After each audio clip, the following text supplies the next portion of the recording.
Good evening, no. Good evening.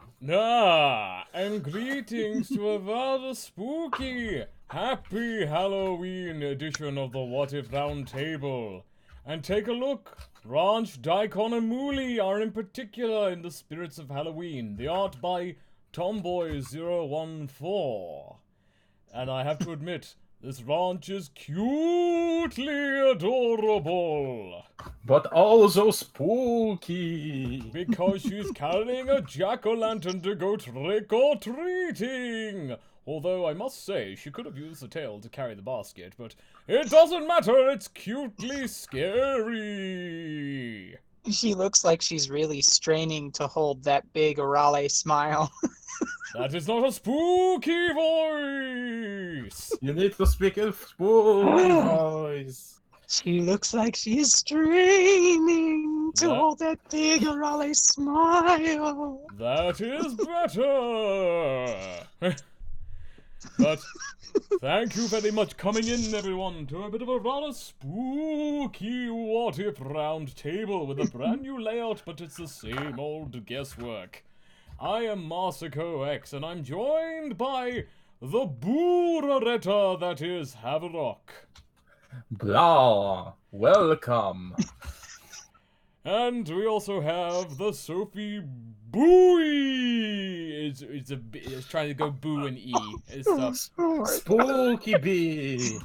I consider myself more of an Elvira, Mistress of the Night type. I don't need a spooky voice. Well, there you go, folks. Scary through the illusion without it.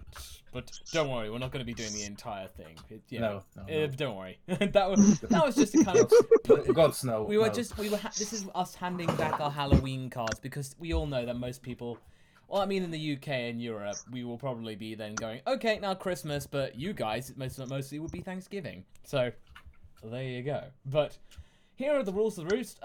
We do have a brand new layout because literally it's featuring somewhat of a table in the texture with the carved out classics of what ifs put in there. But yes, see, as you can see on there, if you leave a super chat, you get your what ifs answered because we do get a lot of them.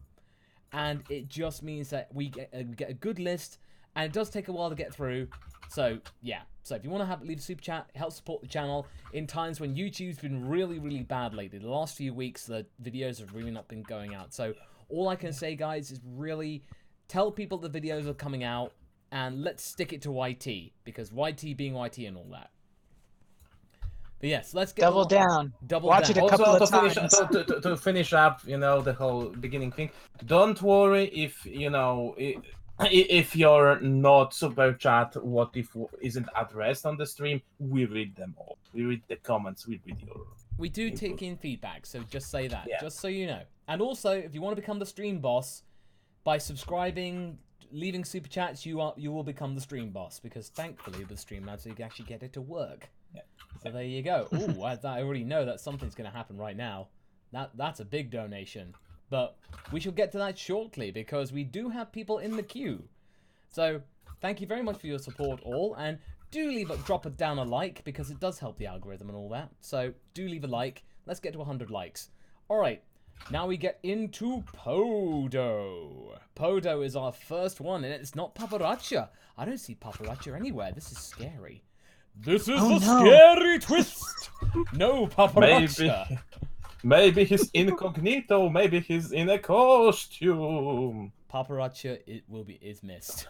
But yeah, Podo asks, if King Vegeta and Bardock had somehow become best friends when they were little kids, how different would the rest of the timeline have turned out? So, what would you guys say? That's a rather interesting idea. Like we've been talking about that. I would say that it would be easier for Bardock to to communicate with him. But then Sophie came out with that very interesting thought that he could be corrupted by his power, so we don't know how his personality would change really. Yeah, I see it very much. I see it very much going forward as more like, basically it would just add a layer of tragedy to what already occurs, like very similar to Avatar Roku and Fire Lord Sozin in Avatar The Last Airbender, where One of them is doing his best to, save the world in this instance, or save Planet Vegeta for Bardock in this instance, and the other one is so obsessed with maintaining their hold over the people and the power that they have that they aren't willing to see what's right in front of their face. Oh, okay. That is, yeah, again, that was something we do talk about some of these what ifs before we go live, just to kind of mean that we've got something right off the bat. But next up is the comic platypus, or one of the regulars. Good to see you. What if Tarble was exiled to Earth instead? Well, if Tarble was the one, I would say, that would be getting the call to Earth, I imagine he'd be relatively placid. He probably would settle down, and he probably would know about his Saiyan heritage and probably not need the bump on the head. Yeah. Yeah. Yeah, I kind of see Tarble, his personality type, he strikes me as the kind of person who would probably grow up, like if he grew up on Earth in the sort of situation that like Goku did. I see him developing into more of a Gohan-esque character. Yes. Somebody who doesn't want to fight, prefers not to fight, but like if like his family or friends were threatened, then the gloves would come off, and he'd go ahead and he'd start throwing hands. He wouldn't be super adventurous though, like. No. No, he wouldn't be. I mean, basically, if Grandpa Gohan were the one to find him, he basically would probably just live with him for pretty much forever. Not really. Although, much of a worker.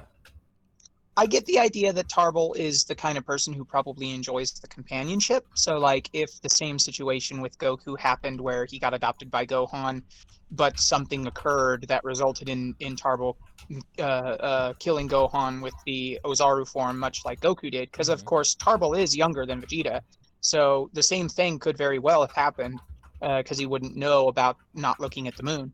By the time we see Bulma show up, he might have gone adventuring with Bulma just for the sake of having that companionship. That's true. That's true. All right. Okay. Now, I'd say it's very interesting. You know what? I think we probably would make a note of that, because I think that could be fun. That's one that could be done. Maybe once we've I finished also a few think more stories. He'd also probably be more likely than Goku, since he is of the royal bloodline and would have at least a peripheral knowledge, of the more familial memories of his past prior to being sent. Probably wouldn't be in quite the same vein as Goku in that regard. No.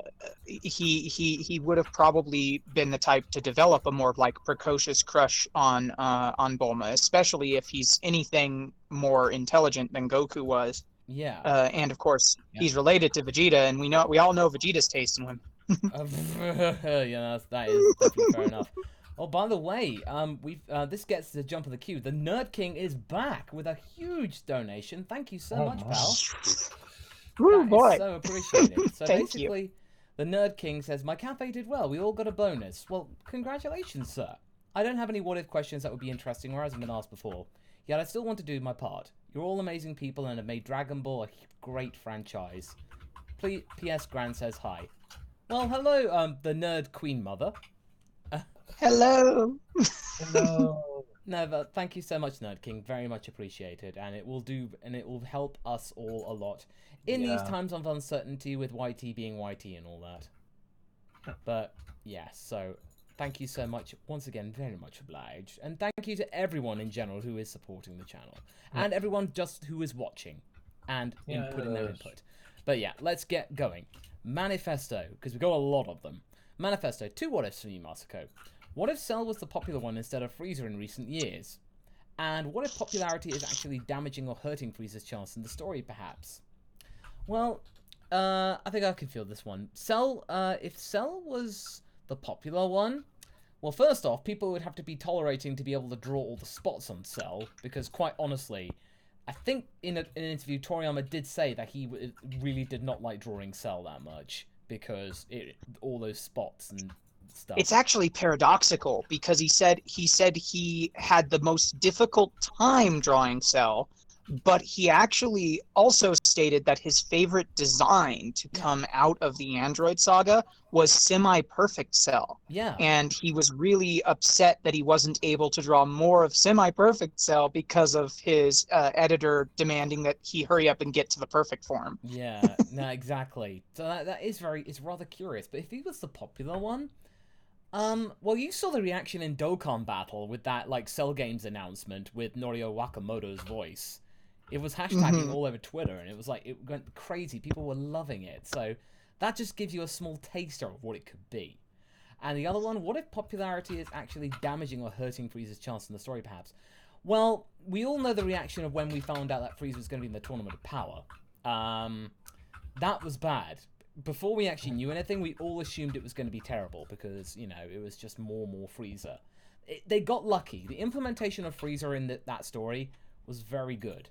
They managed to do a very good job with that. And especially, they did a very good job with him in the Broly movie. Like, that was... Yes. No, definitely. Definitely. They got lucky with that, but I don't think they'd get much more lucky unless they do degrade Frieza into the monster, to the villain of the day. You know, Cooler. I'll get you next time, Goku! That kind of stuff. Yeah, and exactly. Oh, JLC? JLC is a new member. Welcome to the Master Love group. So thank you very much, JLC, for becoming a member. You too can become a member by pressing the join button down under the video.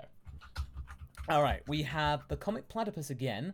What if Masako or Haverok were reincarnated as Yamcha? Well, for me, I can't honestly just go read the manga. That's exactly what I would do.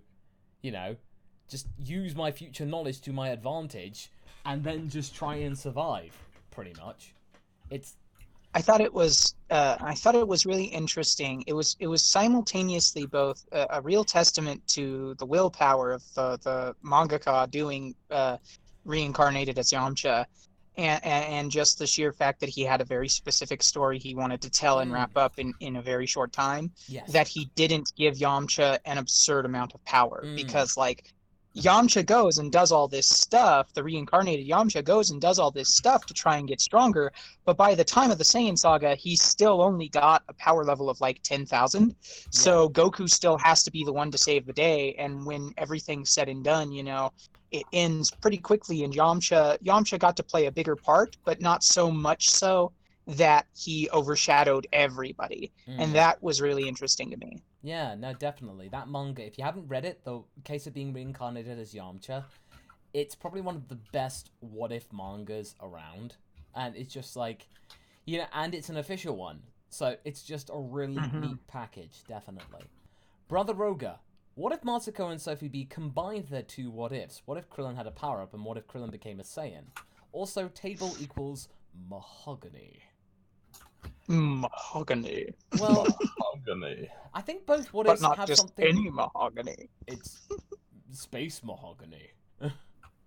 But I suppose if we combined our what ifs, it would be more along the lines of just like seeing what Krillin would do with a power up. It's more kind of just exploring how it would work.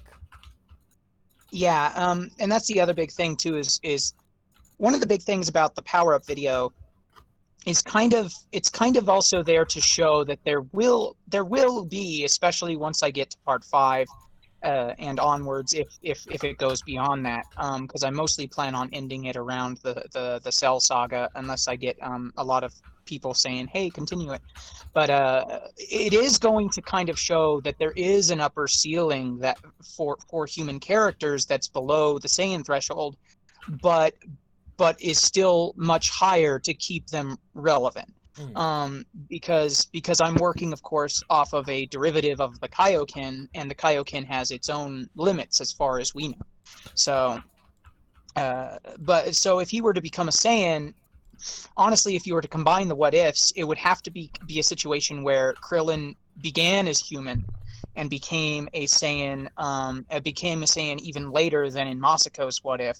Basically, like once he reached the threshold of his power, once he reached that upper ceiling, he would probably be encouraged by somebody like Vegeta, who is becoming friends with him in my what if, to to use the Dragon Balls to try and achieve a higher power of strength. And Krillin would think of, well, what could I do with that? You can't wish for just more power on the Dragon Balls. Oh, what if I became a Saiyan? And then maybe he would go with that, but I don't know if he would, because in the timeline he'd be kind of at that point where he is in canon, where he's kind of feeling about ready to settle down. But who knows? Yeah. No, yeah, I think that's a fairly good approximation, especially in the short amount of time. So good call. But Red Dragon Force 2's got a two-parter, I think. But saying, what if future Zamasu stole future Goten as a pawn for his plan? Goten Black versus future Trunks. And later, Goten Black used Potaro to force a fusion with Trunks for Gotenks Black. What if I can take Goten that. I can take that. and Trunks had to fuse... I'm not done yet. And what if present Goten and Trunks had to fuse to fight their future selves to free themselves from Zamasu's control? Let's keep this short, because it's a big one. Yeah, it's a big one. Starting with the second part, Gotenks Black would be extremely unstable. And the whole idea, like, I like the whole idea, but, like, again, the Black Gotenks would be mad, because two personalities, you know, going into two directions, especially that Trunks would be a strong personality. Like, that depends with which Trunks. So I feel that the biggest challenge here would be to depict said Gotenks. But the whole scenario sounds pretty cool. Maybe we'll deal with it as a one shot, you know?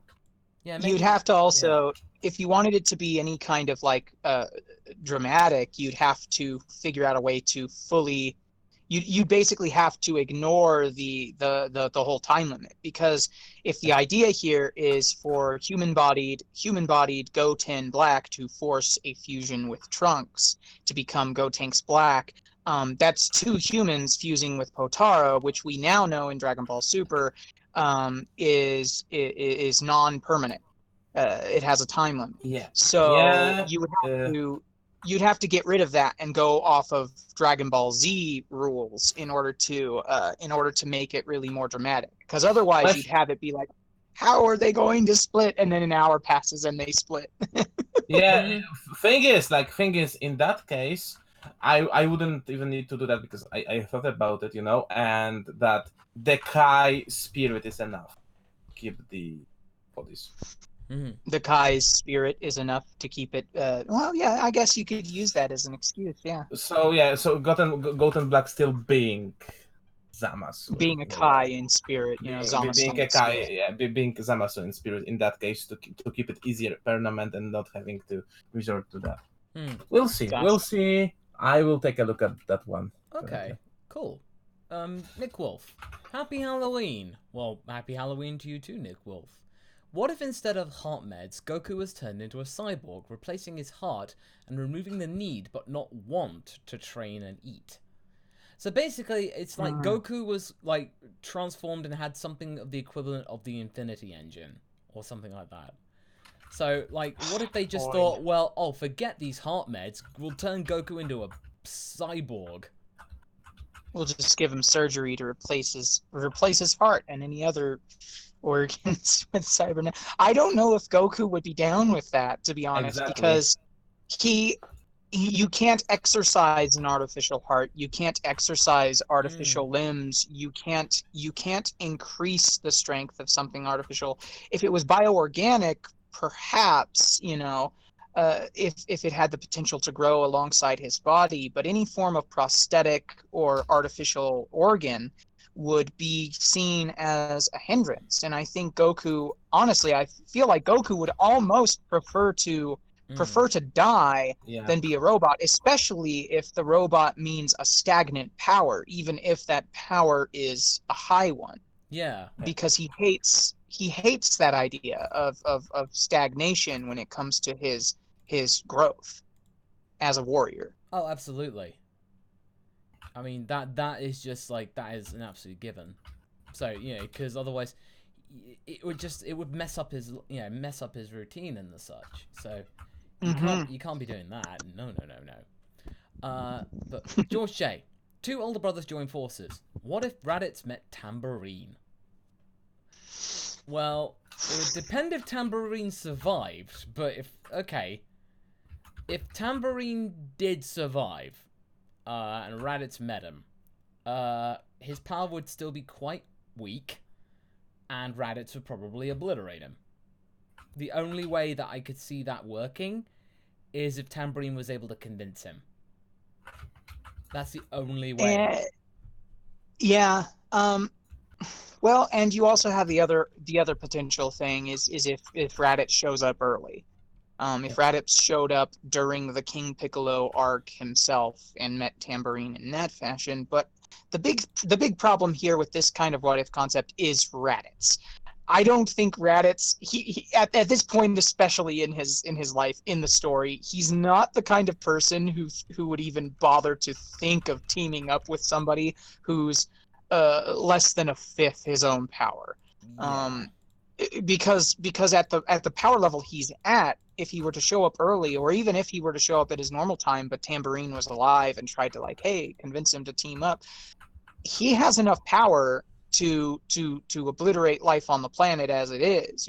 He's not a planet buster, but he can go town to town and eliminate the population. The question is how strong he would be, around the King Piccolo saga. Yeah, you'd have to have given Tambourine, you'd have to have made him train in the interim. He would have had to have become stronger in some way, and thus surpassing the power levels of Goku and Piccolo, and being if you gave him a power level closer to around 600 or 700, where he's not certain if he could take Piccolo himself, or if he's not certain he could take Piccolo and Goku if they decided to both fight against him. So he's strong enough that Raditz would be I could probably find a use for you as a henchman. Yes. That's how I could see it going. No, I'd say that's pretty feasible. Just in that regard, it'd be bargaining. Bargaining is the and he still would betray him in the end, probably. Oh yeah, of course. Mm-hmm. Once he got absolutely. Telemachus, what if Goku and Vegeta Jr.'s traveled back in time and met their namesakes? And we're talking about Goku Jr. and Vegeta Jr. in GT. So, if they did, well, you kind of got that in the special, A Hero's Legacy. You got, technically, Goku met Goku Jr., you would just get that. You carry my name, it's a big honor, make the most of it, all that kind of stuff. You sort of you are too soft, what Vegeta would say, because Vegeta Jr. is so much nicer than Vegeta. Yeah, exactly. So, no, the past Vegeta would be a bit more harsh, but it's very predictable. I don't think there would really be that much of a difference. There would just be yeah. But Heartless Fang says, I blame totally not Mark's new video. He did do a video about the GT special, so yeah. There you go. Some people were inspired, and that's fair enough. But Telemachus also has another point. What if Goten and Trunks found Future Trunks' old time machine and went on a joyride? Oh boy, that would be a much more impactful joyride than when they hitched a ride with Monaka. Yeah, I mean, exactly. I mean, that is if they can actually figure out how to make it work. Well, I mean, so far as we know, it doesn't seem to be too difficult a thing. You'd have to input the telemetry, but for all we know, there could already be an input entered into there. You could just wind up having a glitch, a la your own videos, or Back to the Future. Yeah. In which case the time machine keeps reverting back to the favored time that he input before about 1955. Yes. They could wind up going back in time all the way to the Dragon Ball era, which could really goof things up. Yeah. Or we could just get that situation of oh yeah, I know how to pilot this, obviously, and inputting some random stuff, and Oh yes. Oh, yeah. I can see Trunks definitely pretending he knows what he's doing. Yeah. Oh yeah, no, I totally know how to drive this thing. I mean, honestly, that should be a Goten and Trunks special. That sounds like very Toriyami, quite honest. It does sound like something they would do. Yeah. Admittedly, yeah. Okay. Nick Wolf, If Universe 6 won the Destroyer Tournament, or the Tournament of Power, would Future Trunks then asphyxiate into the space where Earth used to be? Or would Goku Black not exist to begin with? Oh, okay. It's the Universe 6 tournament. Okay, that one. I don't think so, because they're not talking about it's multiverse theory we're talking about here. So the Future Trunks would not asphyxiate because this is the different one that they're from is a different timeline. So Future Trunks' Earth is still there in Universe 7, but I don't think it would make a difference. It would make a difference for our one, but not for Future Trunks' one, because that's a whole different timeline, as proven for the fact there is a time ring. So there you go. Yeah. So and Goku Black, he would also still exist. Yeah, but he could travel into space and be surprised. Where is Earth? What happened? Yes, If he traveled to that timeline. Yeah, it could certainly provide some kind of intrigue, but not much else. But that's fair enough. Brendan Little, here's a what if to add some peril. What if transformations and power-ups had detrimental side effects on the user, such as Saiyans aging far more rapidly from Super Saiyan, or amplifying other conditions to dangerous levels? Well, one thing's for sure. That's what Haverok and I did with Sparking Joy and Divine Mind. Provide some kind of drawback. But, yeah, so basically, I would say that would be cool, but it would take out some of the hype. Because basically, you'd have these people not being able to use this power because, oh no, it might make me too old. It would kind of make it, like, not worth using, as it were. It'd be not worth using in terms of, like, mortality. Because Saiyans don't live as long as, the average human, honestly. Because, yeah, they have a good, like, 80 or so years in their prime, but the moment they do pass 80, they age rapidly, and their quality of life deteriorates accordingly. So I think... it catches up with them. Doing that, this isn't like a Solid Snake thing. I would say that it's just not... I mean, okay, if it did, for the sake of the argument, if it did, then they wouldn't discover that until probably around Super. So, like, probably, yeah, they do age, but you probably wouldn't get some of the ramifications and side effects until you start meddling with God Key. Then in Super, that could add some peril. So you would have two. Yeah, it would not end well. Instead of the original, yeah. Yeah.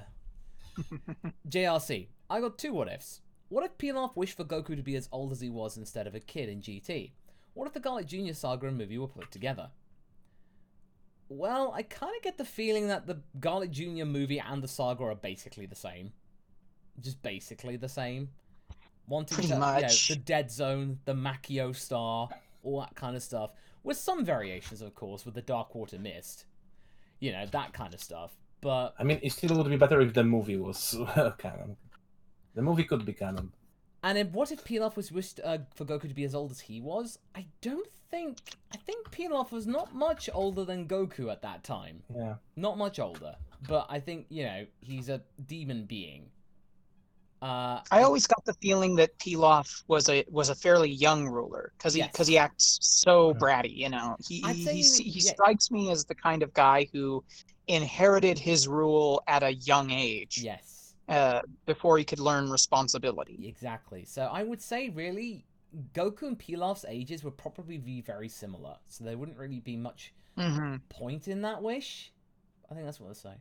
Golden Cooler. Yeah, because it would probably just make Goku in his 70s, in which case he'd still have plenty of strength left. It'd be pushing it, but still. Golden Cooler. Yeah. What if Cooler returned after Broly, and the reason he was not in the series sooner was because he ruled one of the other universes exempt from the Tournament of Power?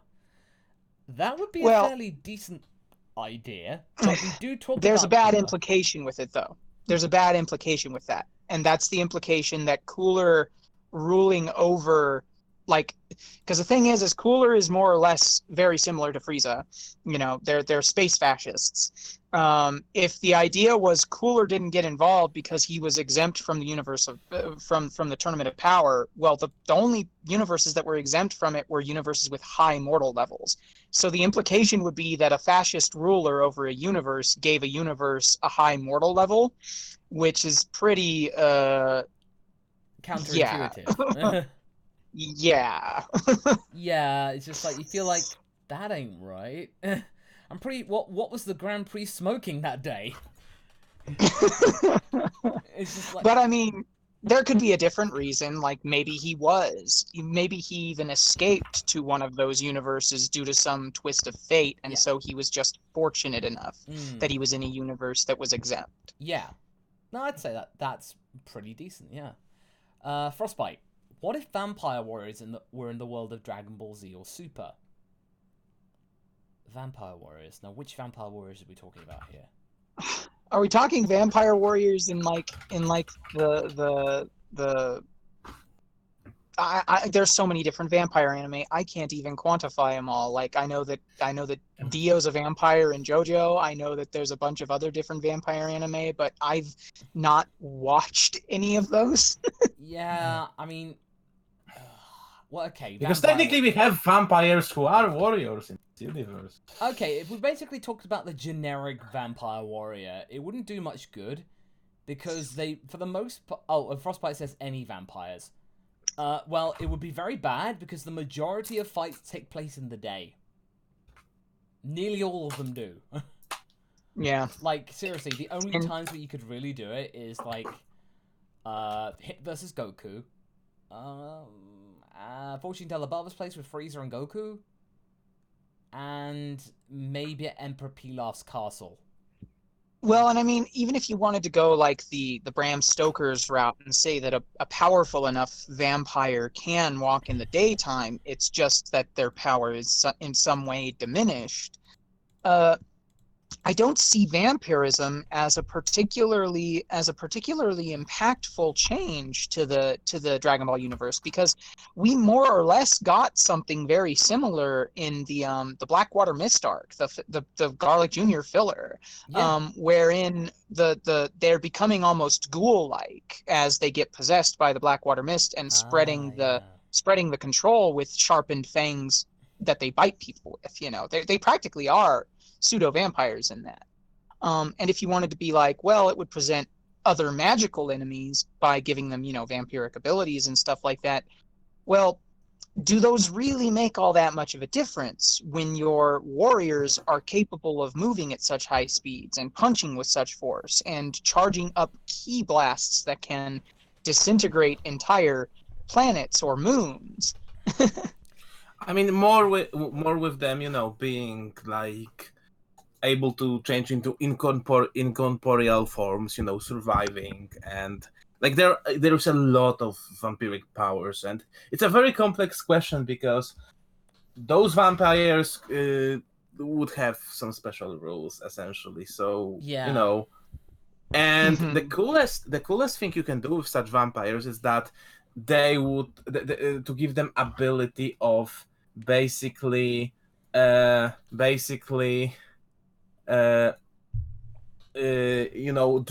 draining from a person that they fed on, like kind of like Cell, but without totally drying out the victim.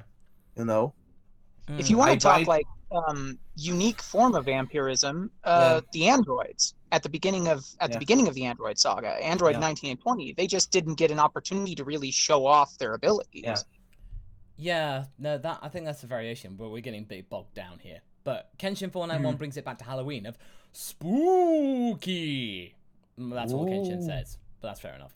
Tristan Poland, it's very much in keeping.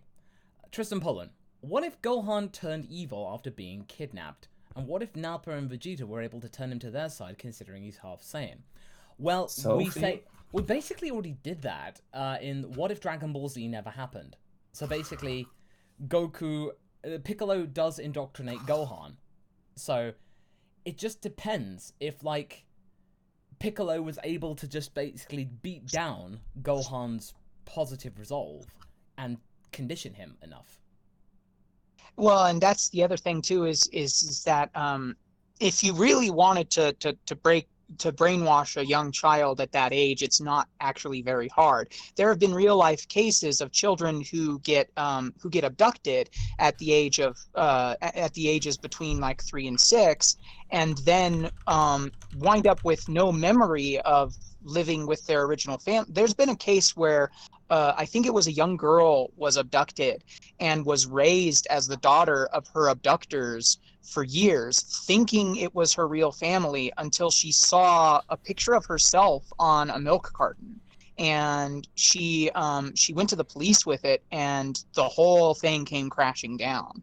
And so it's not hard to indoctrinate and brainwash a young child like that. It all depends on how you want to go about it and if you really want to go about it. Piccolo never really truly tried in canon to brainwash Gohan, but he could have done so if he really wanted to.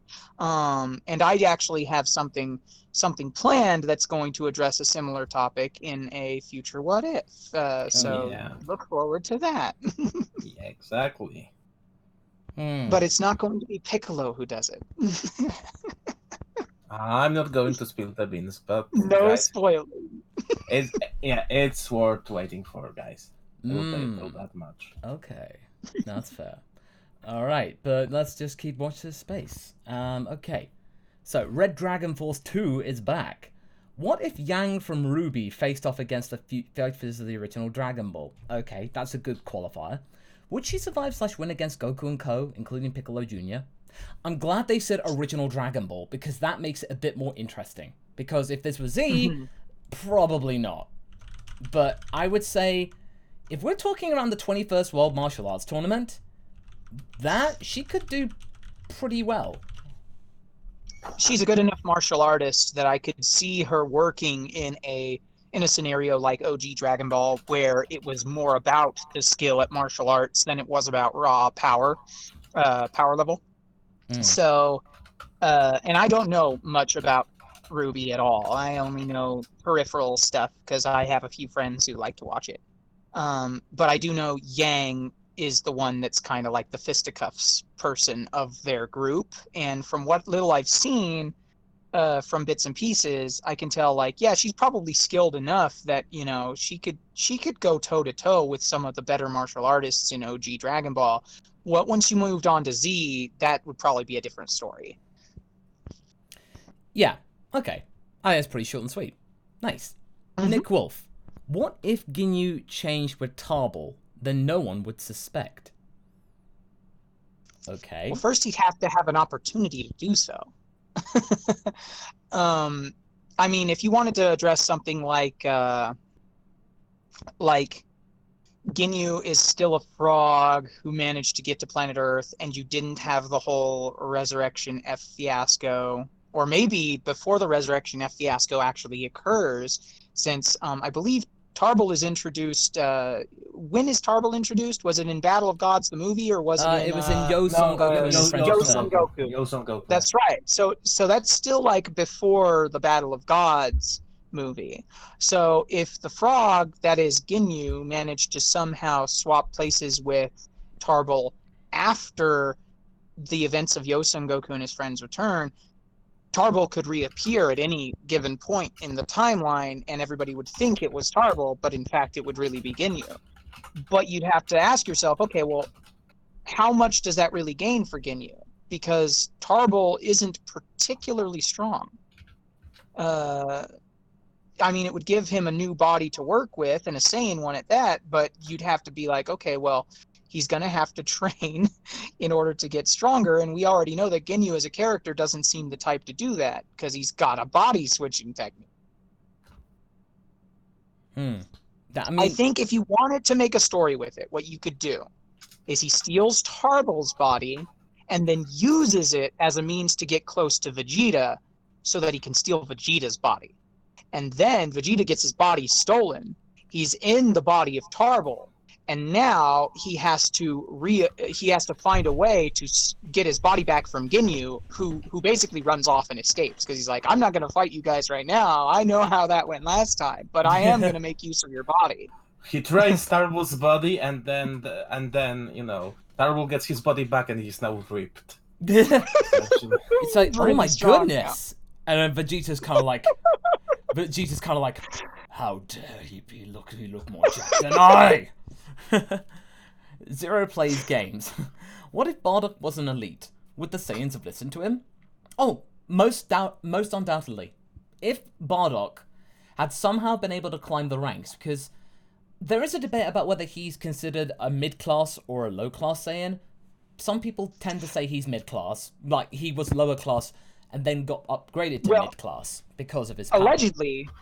Allegedly, in the manga, when Raditz appears, right? One of the reasons he freaks out at Gohan's first initial burst of power that makes him be like, wait a minute, there's a power of 710 around here somewhere. And then he looks at his pod and says, oh, it must be, my scouter must be on the fritz because it's saying it's coming from the kid. One of the reasons he doesn't agree with the scouter's reading is because he says, well, that power would be higher than our father's if that was true. Which kind of insinuates that in the original idea for Bardock prior to the special was that he had less than 1,000 power.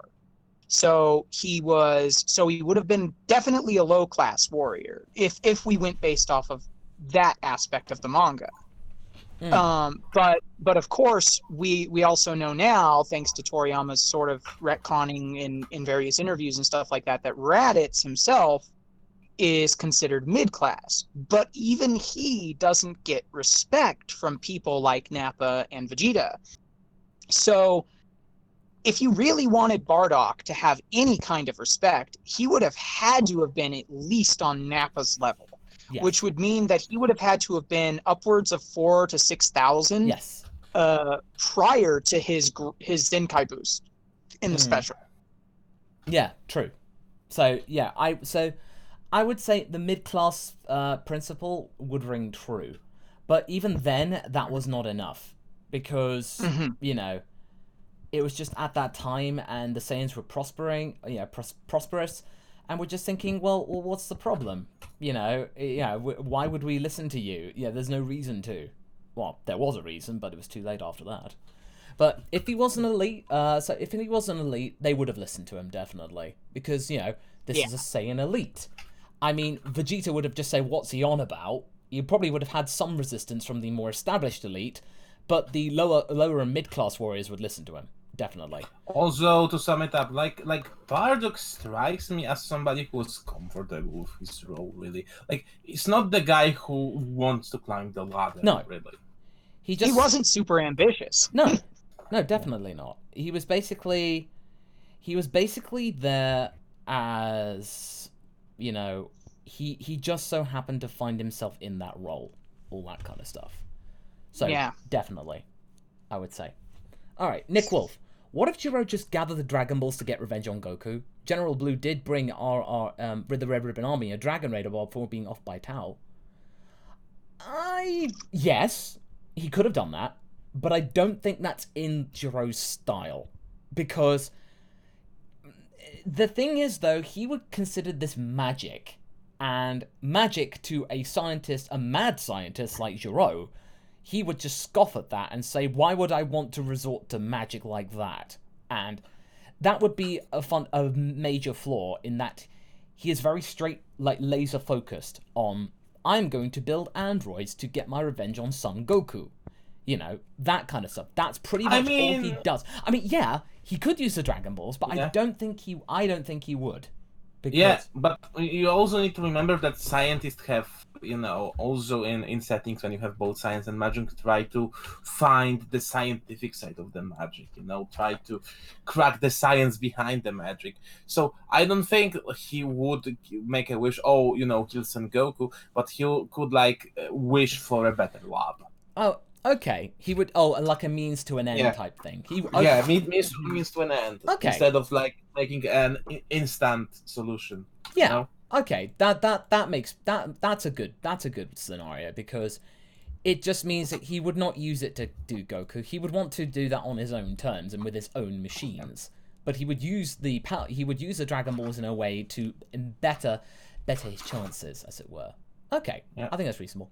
Jonathan Norris. What if Goku reunited with Grandpa Gohan after he died? He doesn't have to come back to life. He could just be a training partner for Goku while he's dead, and otherworldly advisors. He could cross Snake Way with Goku. Well, there is nothing to say that he didn't meet up with Grandpa Gohan, because I think Grandpa Gohan did keep his body. Grandpa Gohan got to keep his body. We know that much because he's able to be summoned down as a warrior for Baba's purposes. Yes. And the biggest thing is, I think it kind of interferes with the kind of closure of their story, because you realize how important, especially with them meeting again and getting that closure at in the OG Dragon Ball when Goku fights against Grandpa Gohan at Baba's place. Like you see it in Dragon Ball Super, like when he's waiting for Frieza to be brought back to life for the sake of the tournament of power.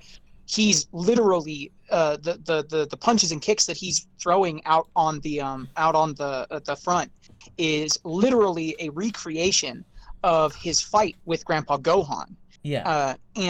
I think that moment, that time was so impactful and closed the book so thoroughly on their relationship that I really don't think that Goku or Gohan would have thought that he needed further advisory or further advice and guidance from Gohan himself, because he's surrounded by good friends who have basically become his family, and he's got people like Roshi and Krillin and Yamcha and Bulma and all of these other people around him that he can rely upon. Yeah. Gohan's purpose was fulfilled. Yeah, but I would still honestly think that he would still want to meet with Grandpa Gohan, and stuff like that, and be around for some just, fatherly advice and that kind of stuff, and just to hang out with, that kind of stuff. But in terms of training, yeah, you're right. Yeah, not for that. He served his purpose there. But yeah, I'd say so. D21 Pro, thank you very much for your little bit drop. Or, sorry, super chat. I'm getting my terminology mixed up there. George J. If androids 13, 14, and 15 are rebooted, should it take place in the present with Goku or the future with Trunks? I would say... I remember my old What If the DBZ movies were canon, and basically what we were able to do, we realized that I managed to include in a way that the heart virus wasn't as harsh with the regular. Well, basically, Goku was seeing symptoms of it before the androids struck. That kind of stuff. But I think realistically, it seems like a thing that in the present with Goku, because we saw that in movie 7. It seems like these were the precursors, or what Gero was going to use, but then turned out not to be the case. But yeah, the android movie is very, very muddled. And it's like the androids were there, not that Gero didn't want to use them, had to use them because no other option. So, yeah, I'm just gonna stick to watching the trucker hat from the movie side point of things. I mean, the interesting thing would be if they somehow were in a sublife, survived, and were awoken, but they were forced to team up with future Trunks against Goku Black. I think that would be a much more interesting scenario. Okay. Like if they there is no Son Goku, so they don't have anything to do. But there is that huge jerk killing everyone and much stronger than them. So they okay, maybe we should team up with this guy instead. I think it's more interesting storytelling in that regard if those three would be there. Possibly, with 15 reforming and 13 and 14 being more opportunistic, Yes. Okay. No, that yeah. Thanks for supplementing my the musing there. Definitely. Mm-hmm. Okay. Kenshin 491. What if Chi-Chi was a witch that taught Gohan magic? Okay. If that so basically the idea would be she's passing on her abilities instead of Goku passing on his. I like it. Oh, well, let's make a note of it. I already did. All right, cool. We'll watch the space Kenshin. Anime Guy 01. What if everyone was the opposite gender? Well, we've done... I think we'll stick short on this one because we've talked about this a few times.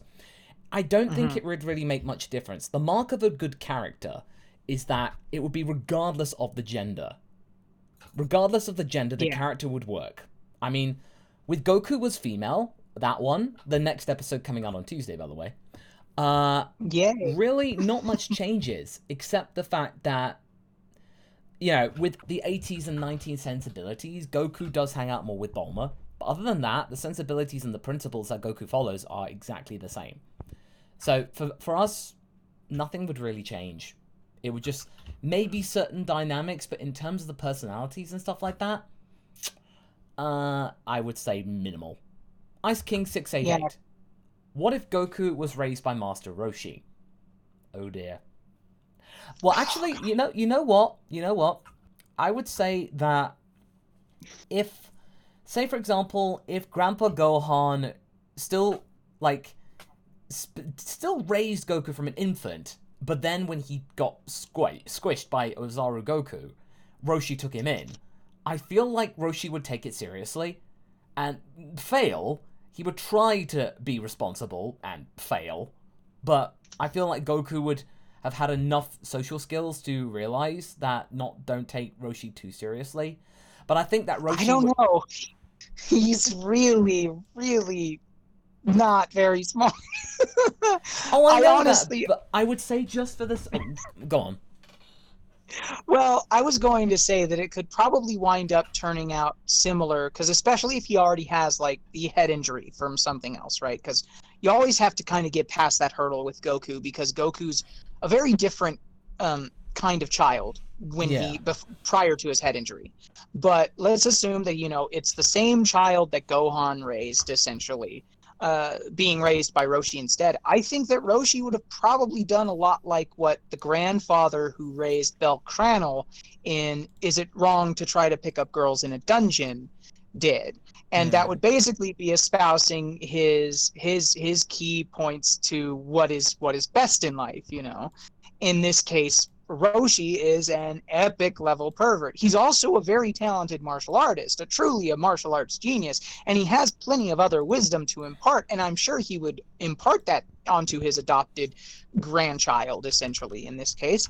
But I think what we would have wound up having is a Goku who was at least at the beginning more perverted. I think he would be swiftly disabused of this notion when he met Bulma, because Bulma has that powerful personality that really helps to kind of enforce, like, hey, don't do this crap. And so I think he'd grow out of it pretty quickly, but I think, like, at the beginning he'd be trying to live up to his grandfather's standards until other people came and said, like, no, you don't do that, that's wrong. Yeah, I think it would be one of those revelations. I think that's reasonably fair. And maybe in turn we would have the Roshi reformation earlier and in less creepy way. Yeah, I think it'd be more out of, like, personal responsibility for the sake of his, you know, of his friend. I mean, Goku would go back at him and would try to change him. Easy as that, you know. If he learned more about the world and maybe we would get the, you know, the Tournament of Power Roshi without him needing to do weird things to pull out, you know. And I also kind of feel like, you know, if Goku was raised by Roshi, he would definitely have more of a he would have more knowledge with regard to the relationships between men and women, on as far as typical stuff goes. You know, I think he wouldn't be quite so dumb as to how to treat girls by comparison, or even how girls differ from boys, of course. And I think he would also be more attuned to the idea of the possibility of romance with a woman as well, not simply because of the pervy reasons, but because, you know, Roshi does have his moments where he kind of comes off as a romantic. And so I feel like it would also be a timeline where Goku may even find himself attracted to Bulma. and maybe he doesn't immediately latch on to the maybe he doesn't But decide it to twigs marry later, maybe. or maybe he even decides to marry Suno because he has so much interaction with her, at least in the anime. Certainly not in Goku's traffic safety, that's for sure. Because, you know, it's Suno. They completely don't know each other. It's weird. So yeah. Darren Hardy. What if Vegeta found out that Gohan is also a prince, and after getting back from Namek? Well, Gohan's technically he is a prince of sorts. Yeah, a prince of Fire Mountain. But I feel like Vegeta would actually down on him even more. It's like, ha!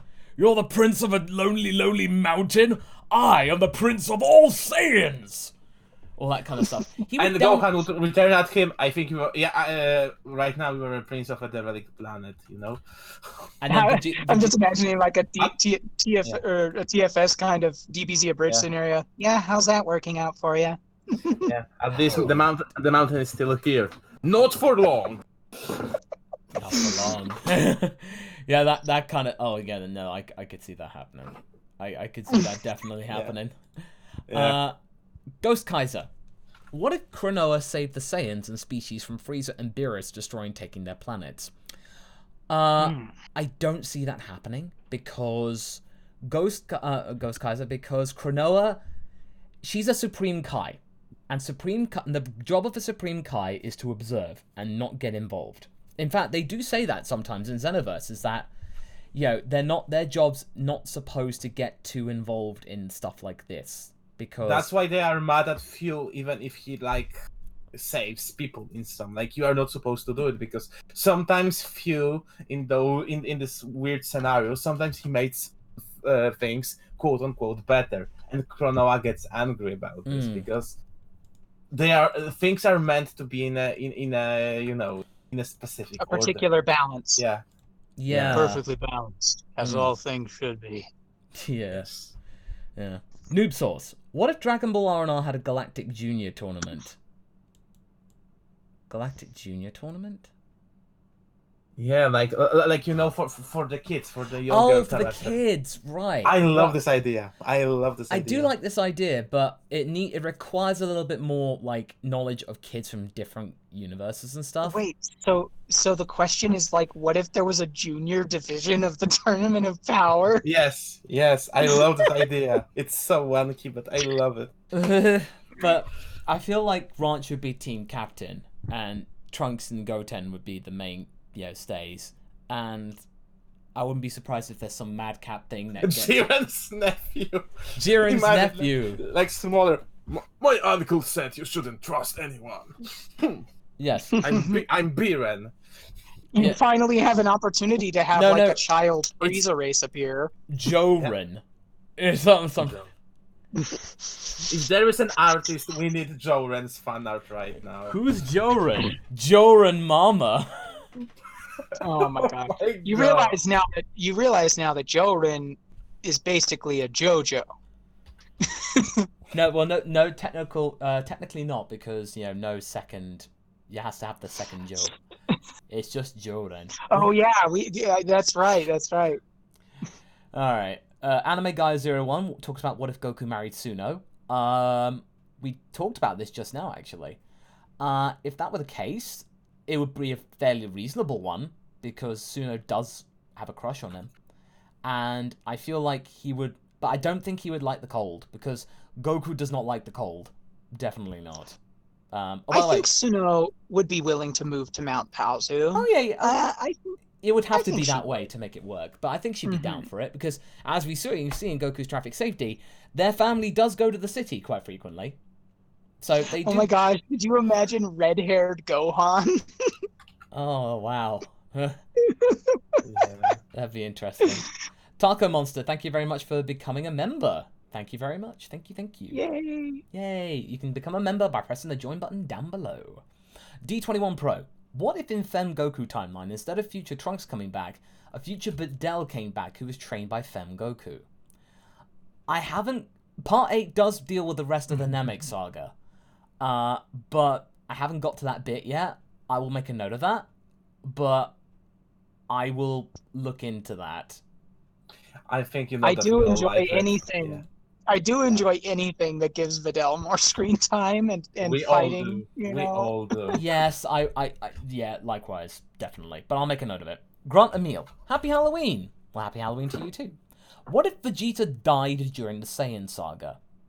Well, this does happen a couple of times in our what-if scenarios. In Nappa, namely. Nappa mainly, Goku was female, those ones to name off the top of my head. But in the short, I'll give you the short answer. If Vegeta did die during the Saiyan saga, there would have been less resistance about the Dragon Balls. Frieza may have had a chance to actually get the Dragon Balls sooner. And really I don't know. No Trunks. No Trunks. No Trunks, definitely. That's a given. They would have had to defeat Dodoria and Zarbon themselves Yep. because Vegeta wouldn't have been there to do so. And they wouldn't have been able to do it. Or they wouldn't have been able to do and it. And the other village that Vegeta killed would have survived in the end. Survived for a little longer.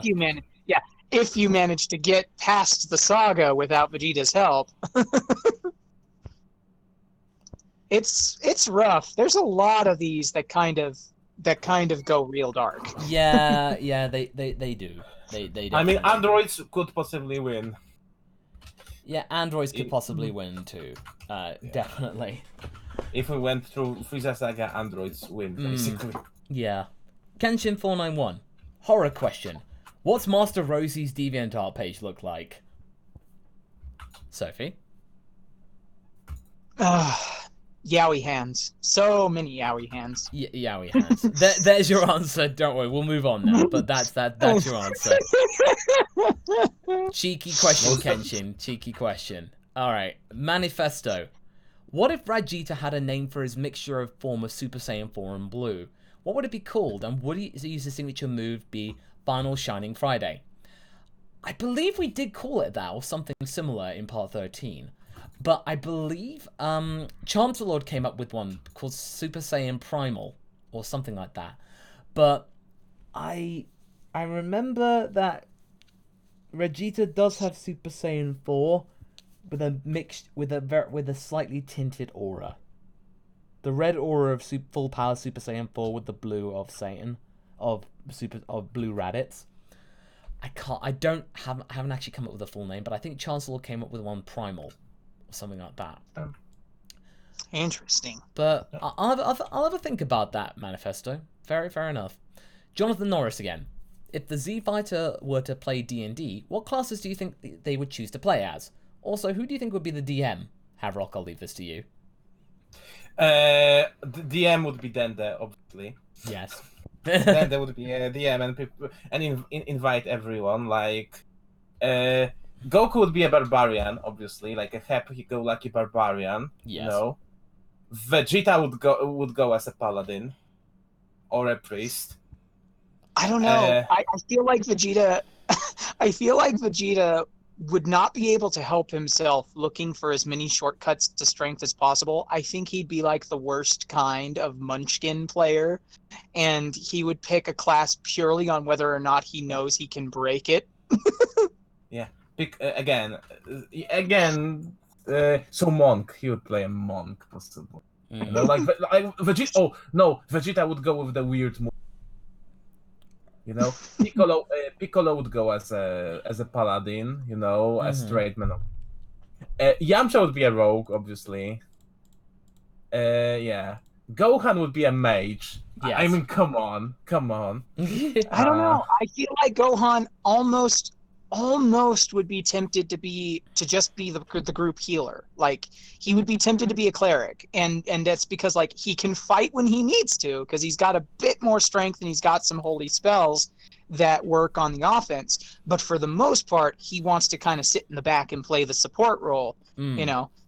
Yeah, but you see, I imagine him as a mage and being, you know, a smarty pants, you know, about and giving like an hour-long description of what's he doing, you know, with the spells, basically. I can see that. So the mages get that's conferences too. Yeah, and he doesn't he doesn't need to use offensive magic, you know. Yeah. Yeah. So, so to keep it short, who else do we have remaining? Oh, okay. Maybe give us 2 more. Yeah, Beerus and Whis. Whis would go as a bard, Oh, of course. I think.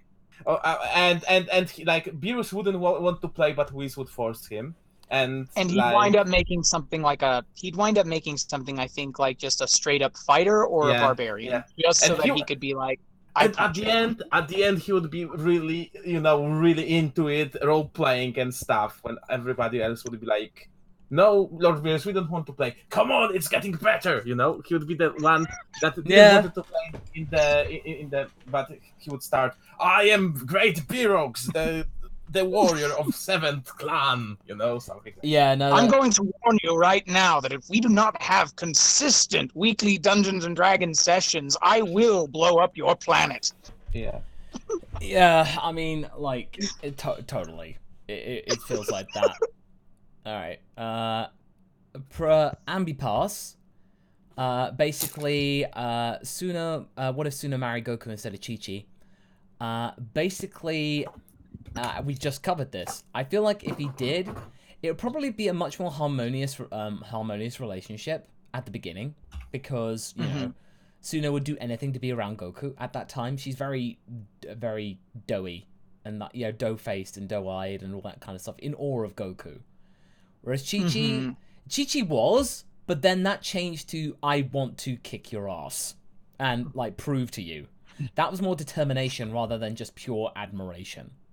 So I would say it would be an initially harmonious relationship, but again, keeping it short because there's not much to go on. And Suna would be more likely to let Goku train their son because she admires Goku. Yes. So him imparting that training onto Gohan, especially when she's seen firsthand what it can do as far as helping her village and stuff like that goes. She I think would be much more inclined to let Goku train Gohan, and she wouldn't be nearly so hard, so stereotypical of a tiger mom that Chi-Chi is. Okay. No, I would agree. I think it would only really become a problem once Gohan outright started to be put in danger. Yeah. I think that when he initially gets taken by Raditz, she would be very upset. She would be very upset by that, especially with the follow-up with Piccolo. But I also think that like if Gohan told Suna like outright, "Hey mom, this is what I want to do. I want to help Dad," I think she'd be more inclined to say, "Okay, but you have to be careful." Yes.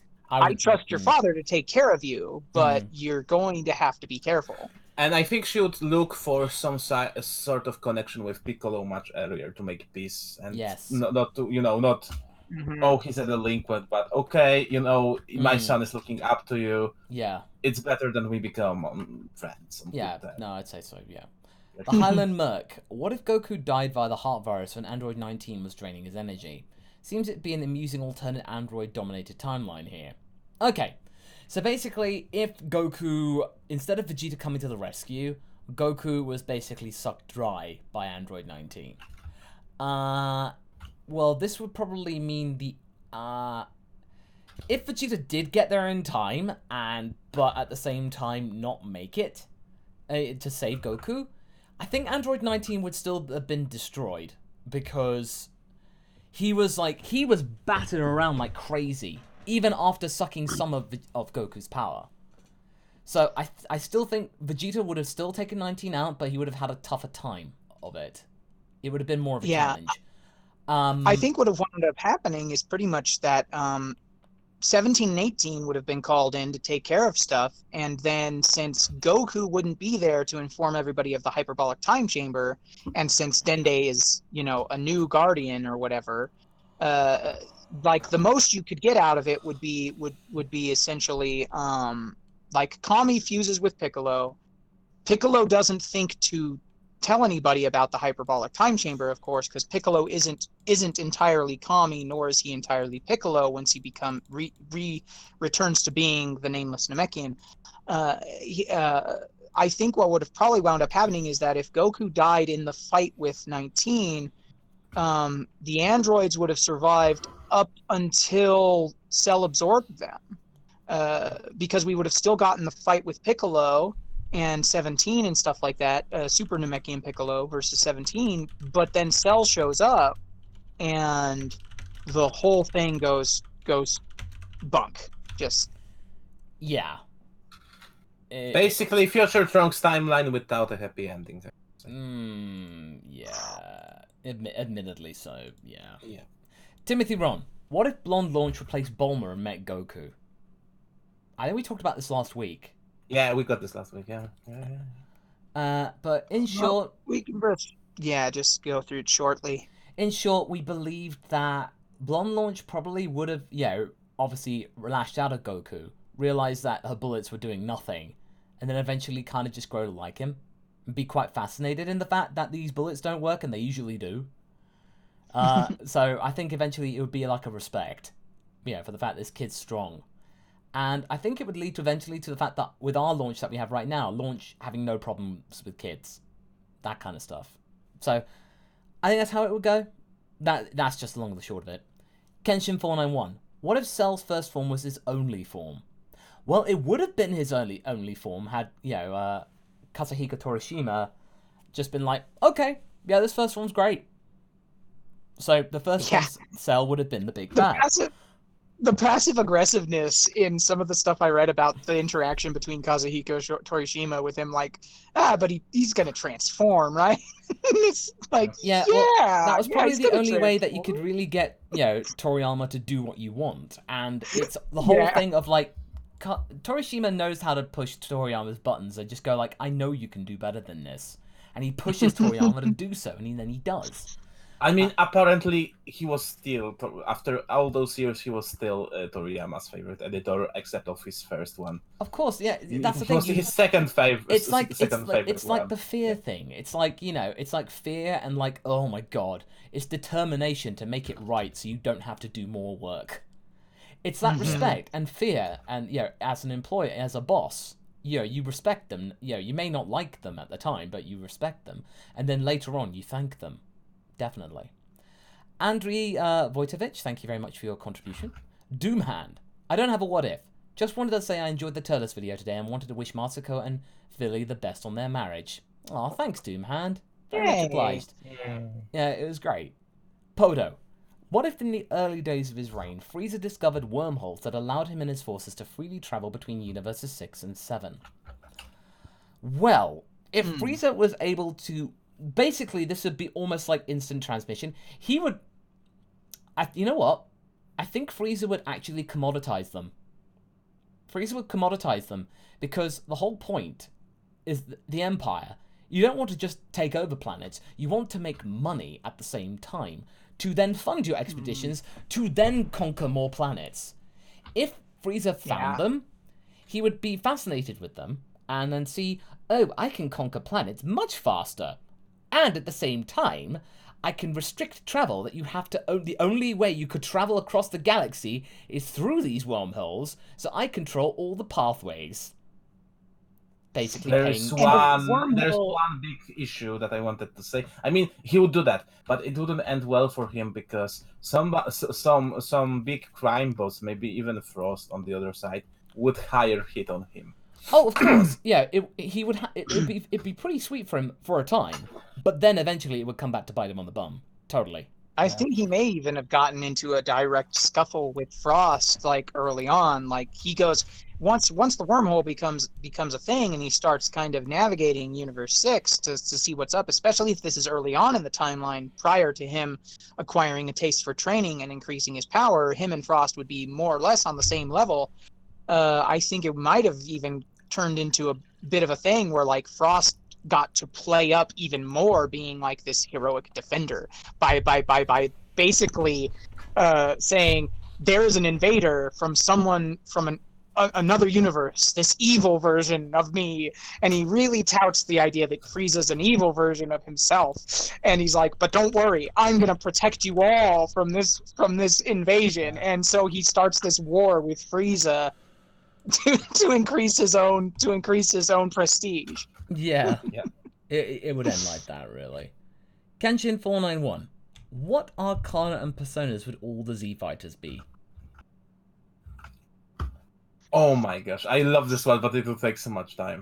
Maybe give a couple of examples. Give a couple of examples. Okay, so let me open my Grand Arcana. Major Arcana. I'm sorry, Major Arcana. So Goku would be the Fool, obviously. Okay. Yeah, Obviously. pretty much. Goku That's the would be- protagonist one, as well as, you know, Fool. Yeah. Roshi would be the Hermit. Obvious. Yeah, Obvious. Piccolo It would was be obvious. Piccolo would be the Devil. Obviously. Obvious, they're- obvious. Yeah, that's a Yeah. given. Yeah. The High Priestess. That one is interesting. High I would say Priestess would Bulma. probably be... Well, Yeah, probably Bulma. Bulma, yeah. Yeah. Hmm. Yeah. I'm trying to think of who... Just give one or two, you would say. Yeah. I think you probably wind up with something like the Hierophant card, maybe, for someone like the Ox King or something like that. Hierophant is, built of the bridge between the deities and humanity, so, Oh, well, then in that case, it would probably be Kami is the Hierophant. Yeah. I was thinking more of like the whole fatherhood thing. Yeah. I'm trying to remember what the other card is that kind of represents that, but yeah, there's plenty there to look at, especially if you're familiar with the Arcana. You know what? So You know what? That's a fun thing to do, like a little shorter video. just like a discussions Outside. video on Yeah, just like yeah. what would they be as far as Arcana goes? Well, Aside discussion, what do you think, Mas? I think that'd be fairly decent. But we actually just Yeah. got one from Seaton 2000, a £50 donation. Here's a video my. idea for you after you've done Turles. How would you incorporate Lucifer into the main canon of Dragon Ball? He's technically a movie Okay, villain. now I actually know who Lucifer is because I watched Mark's video about watching the old videos. Okay, Sophie, why don't you take this? Lucifer is essentially, he's almost like this Dracula character from Sleeping Princess and Devil's Castle. I think that as far as incorporating him into the main canon of Dragon Ball goes, it's still kind of hard. I think he works best, especially with how silly a character he is. I think he works best in OG Dragon Ball. And the kind of like the way that they went with it was pretty interesting in the film itself, because Krillin and Goku are given a task before they're going to be trained by Roshi to find him a girl, and the girl that he wants is the sleeping princess in Devil's Castle. And like kind of the point of the movie is an alternate version of how they go about meeting Launch, because they meet Blonde Launch first, and then she sneezes and becomes Blue Launch and stuff like that. And they think and they think that they're going to Devil's Castle to rescue a girl, but it turns out that the sleeping princess is actually a diamond, which is what Launch was there for. She wanted to take the diamond. And the master of Devil's Castle is, of course, Lucifer, who's basically this sort of like almost Dracula analog. And by the end of the movie, they wind up taking Launch to Roshi, pretending like, oh, well, she's the sleeping princess, But I think he works best in OG Dragon Ball. If he was going to be a villain who was like a consistent villain, I think that he would probably work best if you were to just in some form of or fashion canonize that film, make it fit better into the timeline of Dragon Ball, maybe even have it be how they're introduced to Launch and stuff like that. I don't think that as a character he works pretty much anywhere else, because he's very silly. He is one and done a Dracula analog. I mean, he can be turned like Pilaf's gang were into like a comic after that, like the Goku is gone for him, and he's like, no, I don't do this villain stuff anymore. I now I have a hotel, It seems like the kind of madcap thing that you do. Yeah. Mm. Like he has a hotel now. Yeah, no, not bad. Manifesto again. Hey again, everyone. I hope you're having a good Halloween. What if MasakoX made a discussion video about talking about the Ocean dub, aka UK Canada dub? Well, I sort of did make a video about my experiences with DBZ as a kid, because in the UK we kind of flitted between the Ocean dub and the funny dub, like every couple of times we would like flip between them. So it was something very intriguing. So maybe I might make an updated video about that. Maybe with a bit more. I grew up with the Ocean dub way more, like, because there was that whole period where they did the just repeat Toonami, those first 53 episodes or whatever. They just repeated those episodes of the Ocean dub. So I think it's a good idea for a video for your channel, Moss. To do a more in-depth look at the comparisons. Yeah, I would say so. Okay, I'll have a think about it, Manifesto. Andrei Vojtovich. What if Goku did actually become the Guardian of Earth when Kami offered him the post, and following that found out about his heritage? Well, we have talked about this a couple of times, and Haverok came up with the very succinct thing that Goku would hate the job and he would give it up at the first opportunity. Because, basically, it's not... He would be stuck in one place. Yes, he would know about the hyperbolic time chamber, but he could only use it twice. And even with his power... And he would not be really much good at it, because Goku's not very good at taking care of himself sometimes. Trying to take care of a whole planet? Ooh. I mean, It's just another prison. He's being locked down and he's being cooped up somewhere. It's definitely one of those things where Goku's just... First off, his attention span isn't enough that he could devote himself in the same way that Kami or Dende do. No. And second of all, it really doesn't afford him any opportunity to do what he loves most, which is fight strong guys.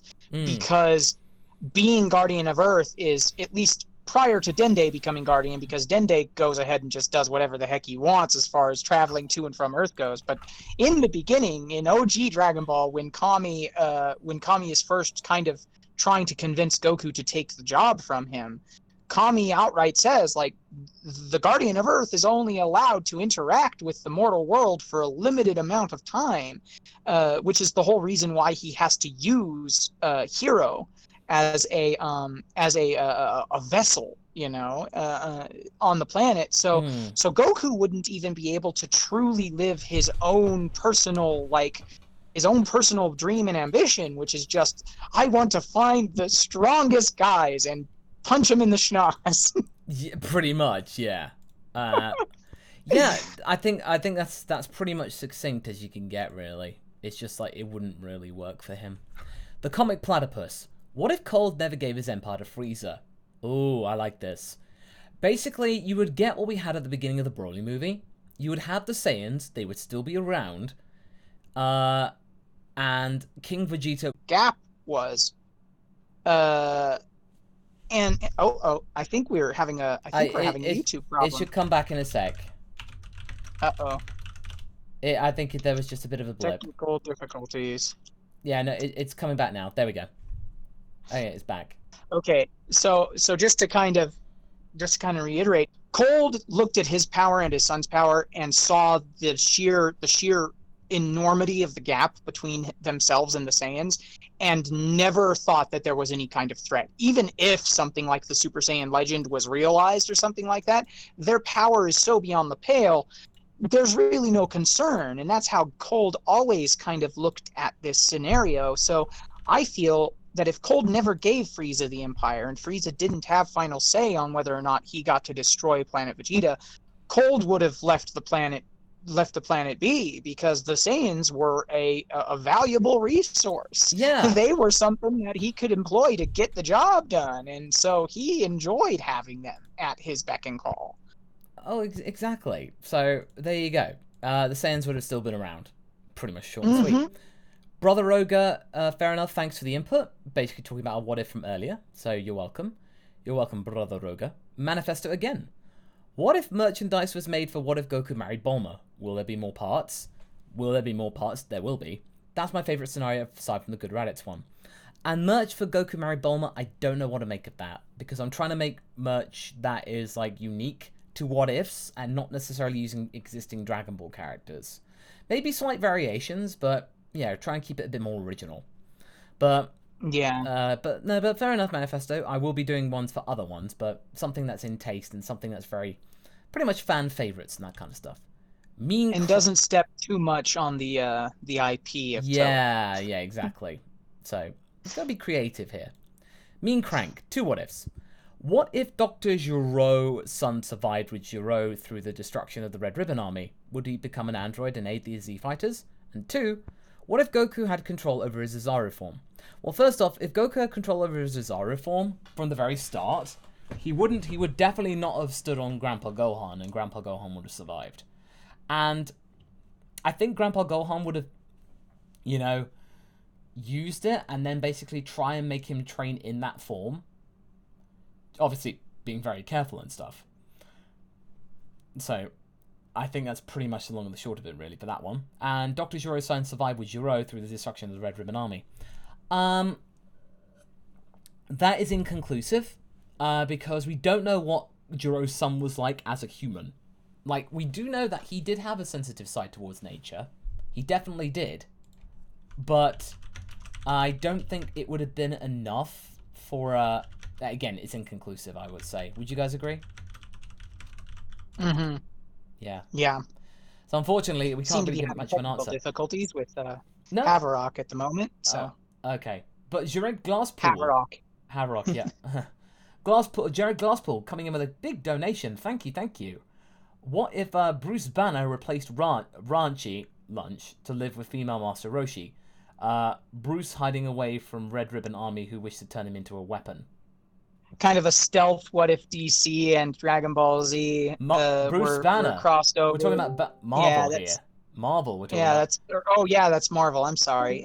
What if Marvel and DBZ? So obviously there's the whole issue of the fact that he's a Marvel superhero, but the big question is, okay, so you have a character like the Hulk now in Dragon Ball Z who is effectively invincible. Like, he gets stronger.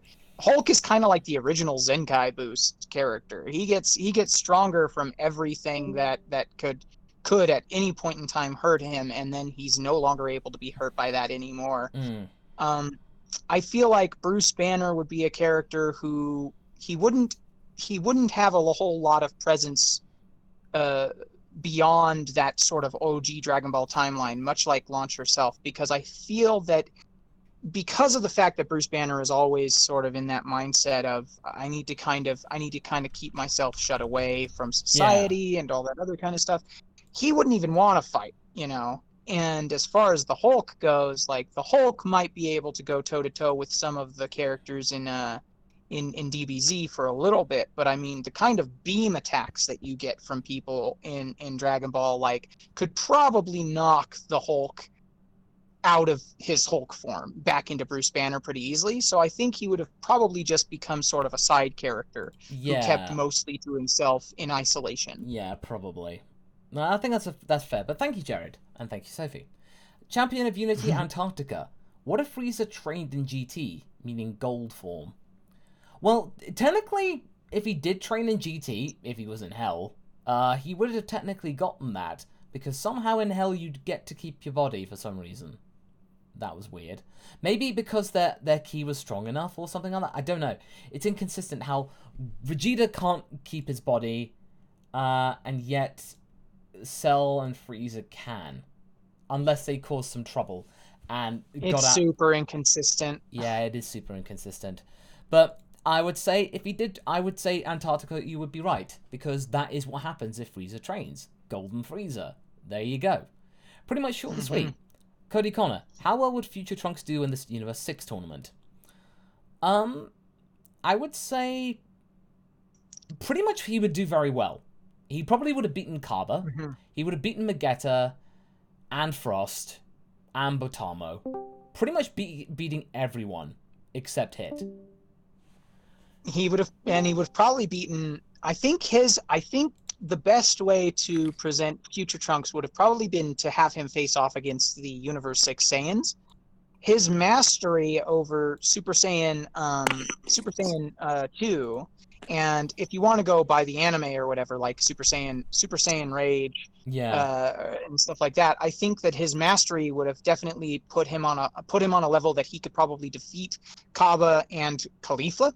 But I think that Kale would have gone, basically Finn Broly, Yeah. and then he would have gotten knocked out by Mm. Broly, which would have also harkened back to Broly beating him down in the Broly movie.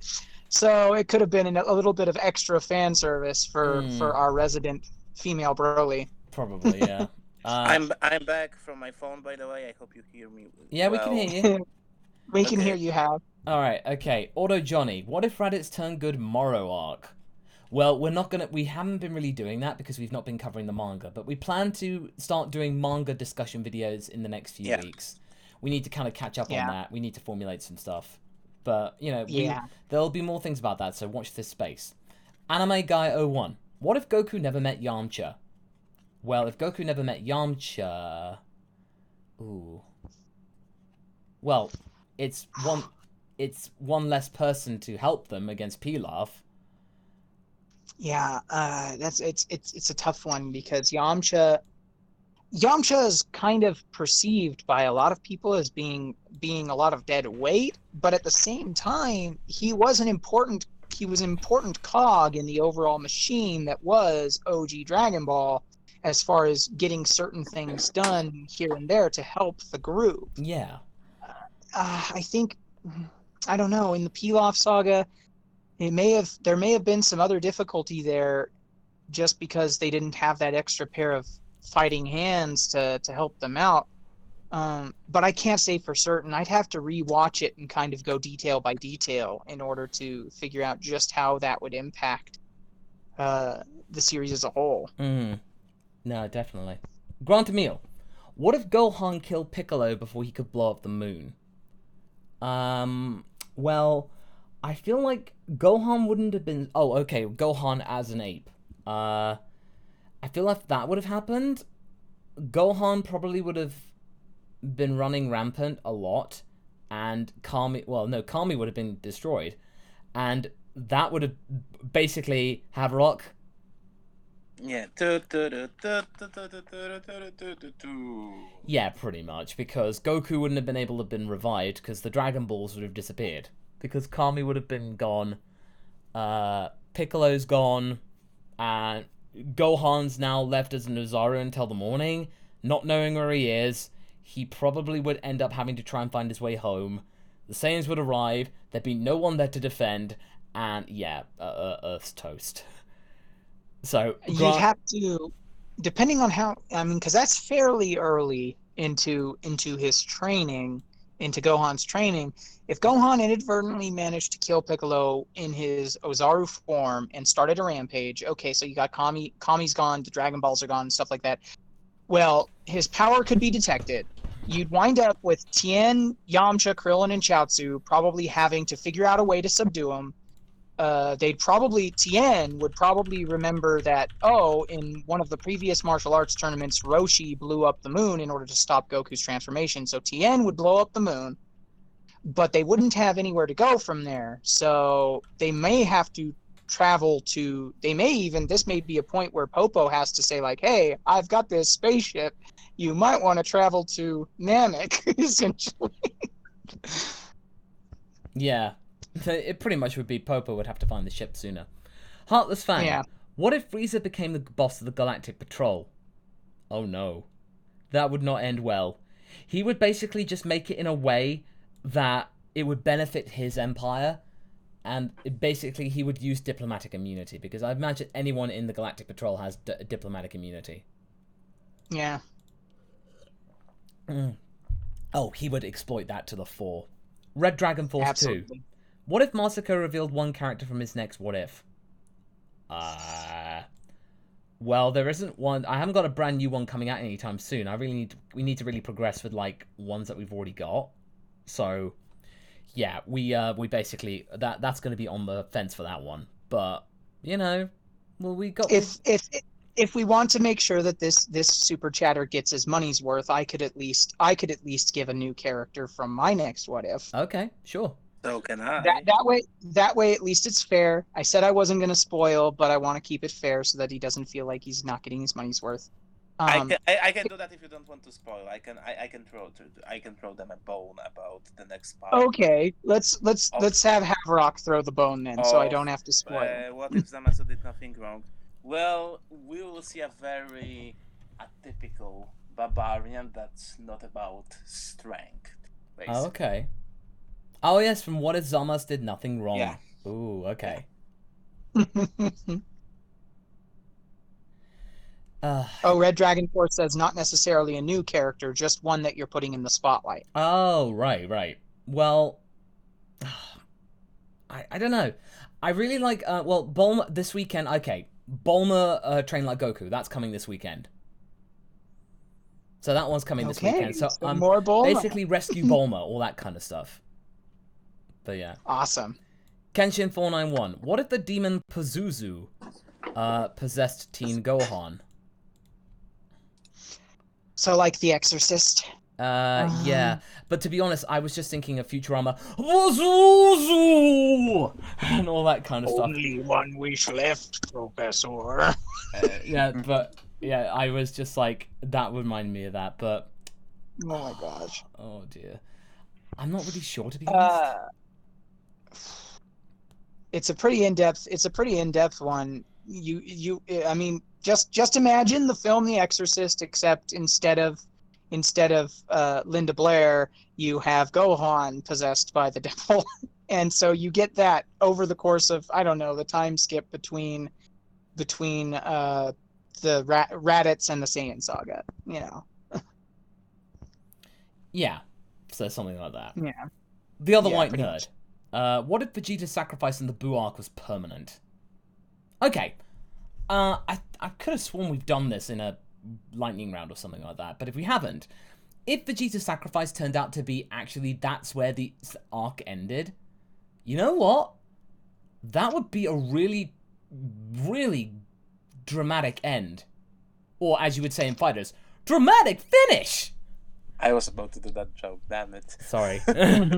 Sorry, I've been editing FF7 stuff, so Justin Briner's voice has been in my head all day. You know, basically the voice of Cloud. Justin Briner. You know. So he's been in my head all day. But if that were the case, if that ended up being the end of this series, that would have been a fantastic ending. Because you just get this, if you just got this with Vegeta getting his atonement, and it's not Goku that gets the final win, and it just means that Vegeta gets his just desserts and he gets to have the last laugh, you think, damn, wow, that would have been, it would have been even more powerful as a narrative twist. Would you say? Yeah. I would say so. But the other white nerd also goes, what if Goten and Trunks had tails? Well, if they had tails, I imagine if they did have tails and their mothers wanted to keep them, they probably would have been told not to go out, not to go out in the dark, and they would have come up with like... I'm sorry. I'm back on my computer. I have a perfect answer for that. If they had tails, he would fly them around in his school plane. Oh. Oh, but this is your payback for the fighters' loss. Yes. Oh. Okay. All right. There we go. We'll leave it at that. Heartless Fang. Yes. What if Chi-Chi became a weapons specialist, using magic weapons to make up the difference in strength, or using enchanted weapons to debuff opponents? Interesting. It's similar to what we're doing in the Bulma Train Like Goku, but using magic. And magic is a very unexplored facet, especially in late Dragon Ball and early Z. So I think you could have been a ploy. With it. Yeah. It could have been an interesting ploy, and something that could have thrown people for a loop. It may not have been as strong, but it could have been a good distraction and something of a twist. Yeah. So... The biggest thing with magic is that it relies a lot on conjecture, and you kind of have to build it from scratch, which is always a little rough, because you start to really veer into that fanficky territory. Yeah. And and in Dragon Ball, it's sometimes hard to tell what is magic and what is martial arts. Especially with some is key usage magic or is it martial art? Martial artism, right? Yeah, It's a form of magic, Yeah. So basically, this is kind of going off the death battle things that I was in. One of my things is that the power pole and Super Saiyan God I felt would have done more against Superman because it's magic. It's like divine magic and divine aura, and I think that would have had more I don't of an necessarily agree with the concept that divinity automatically equals magic, though. The power pole is distinctly referred to as being a magic item, so I understand that. Yeah. But the thing about divinity, I don't necessarily see it as being one-to-one with magic, but that's kind of the problem, is that you can only really work with what you're told. And so, like, I kind of understand where the death battle guys are coming from when they say, like, guys, we cannot specifically call anything except the power pole magic, because none of it's ever referred to as being magical. Kind of like how they had to explain that ki isn't magic. Yeah, it's a debate, but we could talk about this for days. But future stream, me and Moss debate death battle. On Kenshin was about the demon Pazuzu. He was talking about 1 month after Cell's death, so like after the Cell games. But I don't think after the Cell games. Yeah, I don't think it would really be much of a difference, to be honest. I think he would have too much. I think he would have too much internal willpower to even be possessed to begin with, because one of the reasons why Linda Blair gets possessed in that movie is because of the fact that she's opening herself up to evil spirits, and she's also she's a little girl with not a lot of willpower, and she's a normal little girl. Gohan is a kid who's experienced immense traumas already and managed to overcome them. I think that if Pazuzu was to attempt to possess him, Gohan would be like, please get out. Yeah, no, Gohan has a very strong sense of self, especially at that time after the high of Cell and all that stuff. Yeah. Cody Connor asks, how would you guys rewrite the Garlic Jr. arc? I'm sorry, what arc? No, okay, I kid. I'm not. People really think I hate the Garlic Jr. arc. I don't. I'm just kind of going off the main fandom joke. But basically, if it were up to me, Garlic Jr., I would just say, I would honestly, I would have just not had that arc at all, and just stuck with the movie. The movie was much better, to be honest.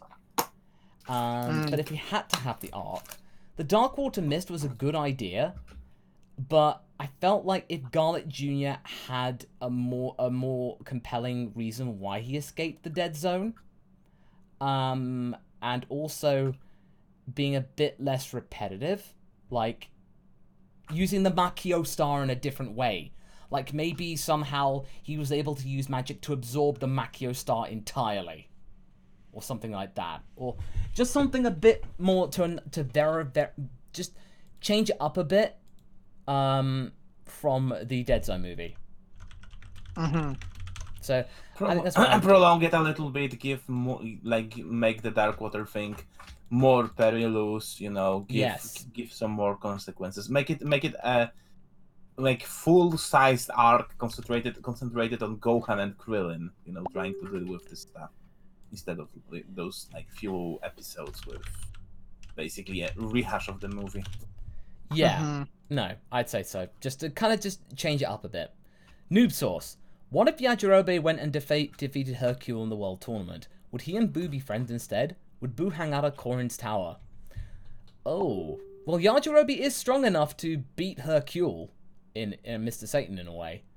So he does, he does have that, definitely. So if he did do that and he befriended Buu, they wouldn't do it. Of course not, because Yajirobe eats food. And the joke, he's fat!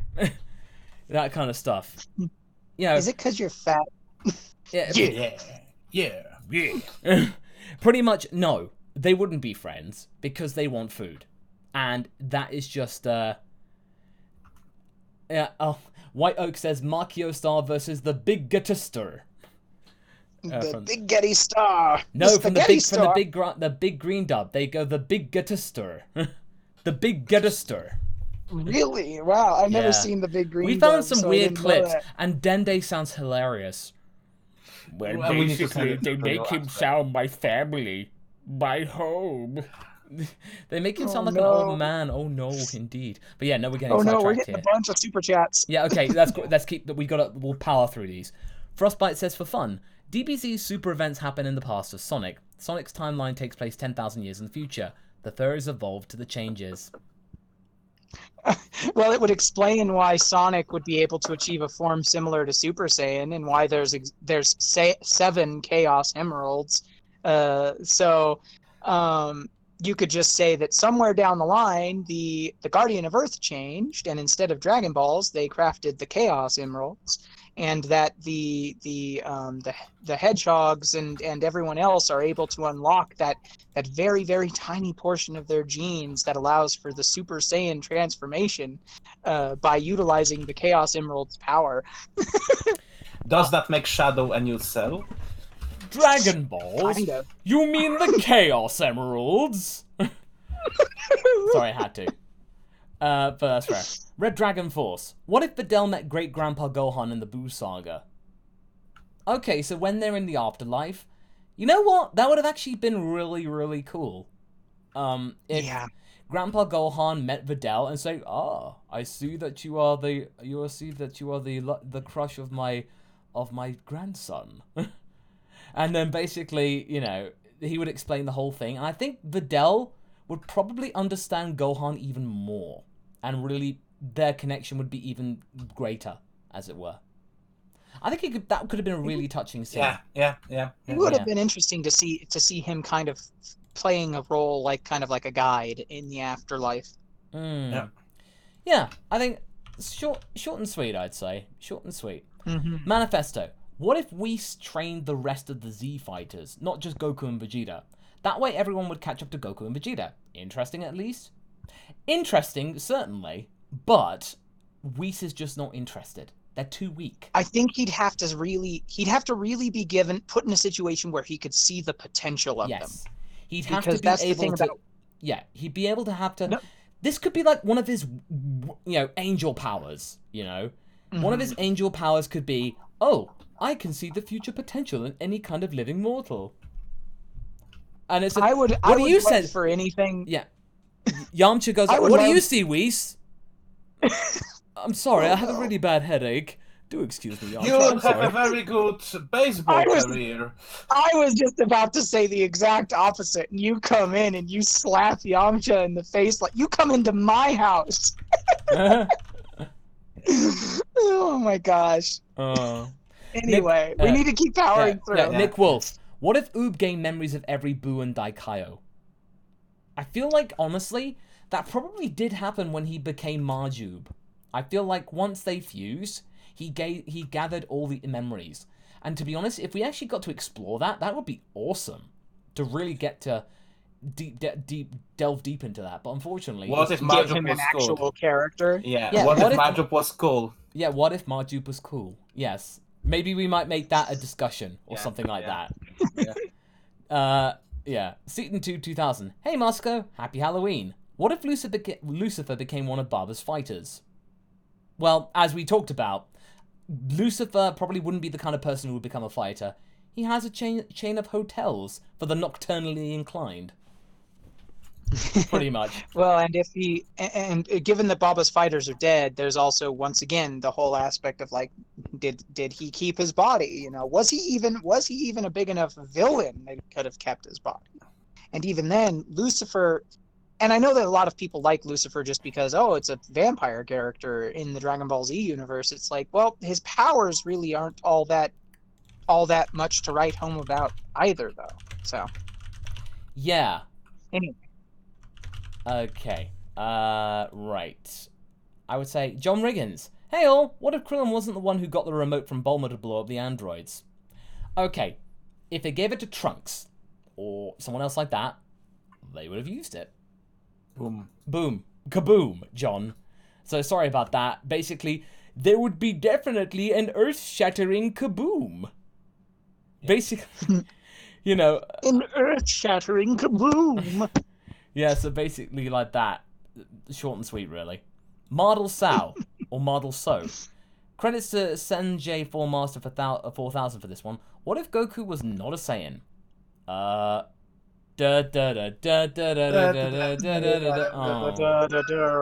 We've actually had that one before. Yeah, we've had that one before. The original Dragon Ball, fine. It would have been exactly the same, I would say. But once you got to the delving with Saiyans and space and stuff like that, if Goku was not a Saiyan, Raditz would have come down and just destroyed them. Just because. You know. Then you have the whole situation. It's like, well, if you wanted to keep everything the same, but Goku's human, the problem lies with the fact that he gets no Zenkai boosts, and the only reason Goku could beat Frieza at all was because of the Zenkai boosts. I was getting to that, but I didn't want to make it that short of an answer. But the Zenkai is unfortunately the biggest chestnut in the room. It's the bread and butter of the Saiyan race. It's for me, it's the chestnuts roasting on an open fire. Jack Frost nipping at your nose. I almost want to make an emoji that is a chestnut, just because I keep saying that now. Just with a chestnut. Face. With Krillin's face. Yeah. Oh my gosh. Vulcan. What if Goku was found by Master Roshi King Chappu? Well, we've already done Roshi, so anyone would like to take King Chappu? Well, you know, like Toyotaro recently did the thing that he suggested that Oop was trained by King Chappu, which is a kind of cool little idea to throw around. That is very. So I actually think it's really cool. Yeah. So. And yeah, Toyotaro can have some cool ideas from time to time. Oh, definitely. So coming to that, I think that Goku could be even more stronger, you know, like because King Chappu would recognize his potential much earlier, you know. I feel that he would just, you know, go to his martial arts self much earlier, basically. Definitely. Okay. ICCX Owen. What if Goku and Gohan went in the Giant Chamber first in the Cell Saga? Well, okay. If they did, I feel like Goku would have still. Well, they wouldn't have allowed Cell to become perfect. That's for sure. Yep. But I feel like Goku would be tempted, but I feel like Gohan would stop him. And I think, ultimately, the combination of Goku and Gohan would have killed Cell. Yeah. The combination of them. They'd have beaten Cell. Mm-hmm. And Vegeta... Goku would instant transmission 18 out of there. Mm-hmm. Gohan would have powered up and fought semi-perfect Cell. Yeah. To distract. I mean, knowing that the power would have been enough. Goku would have instant transmissioned in, then come in with the assist, and then everything would have been done, pretty much.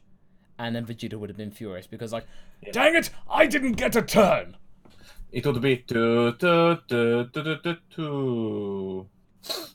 it's like, no, it's the Cell theme in a minor key. Dum dum dum dum dum dum dum dum. Yeah, Vulcan. In What If Hercule trained like Goku, instead of Future Trunks, we got Future Videl. I probably will do that. I will probably do that when we get to that. So, thank you very much, Vulcan, for being very astute. But Vulcan's back at it again. What if Barsha and Tora raised Goku after his parents' death?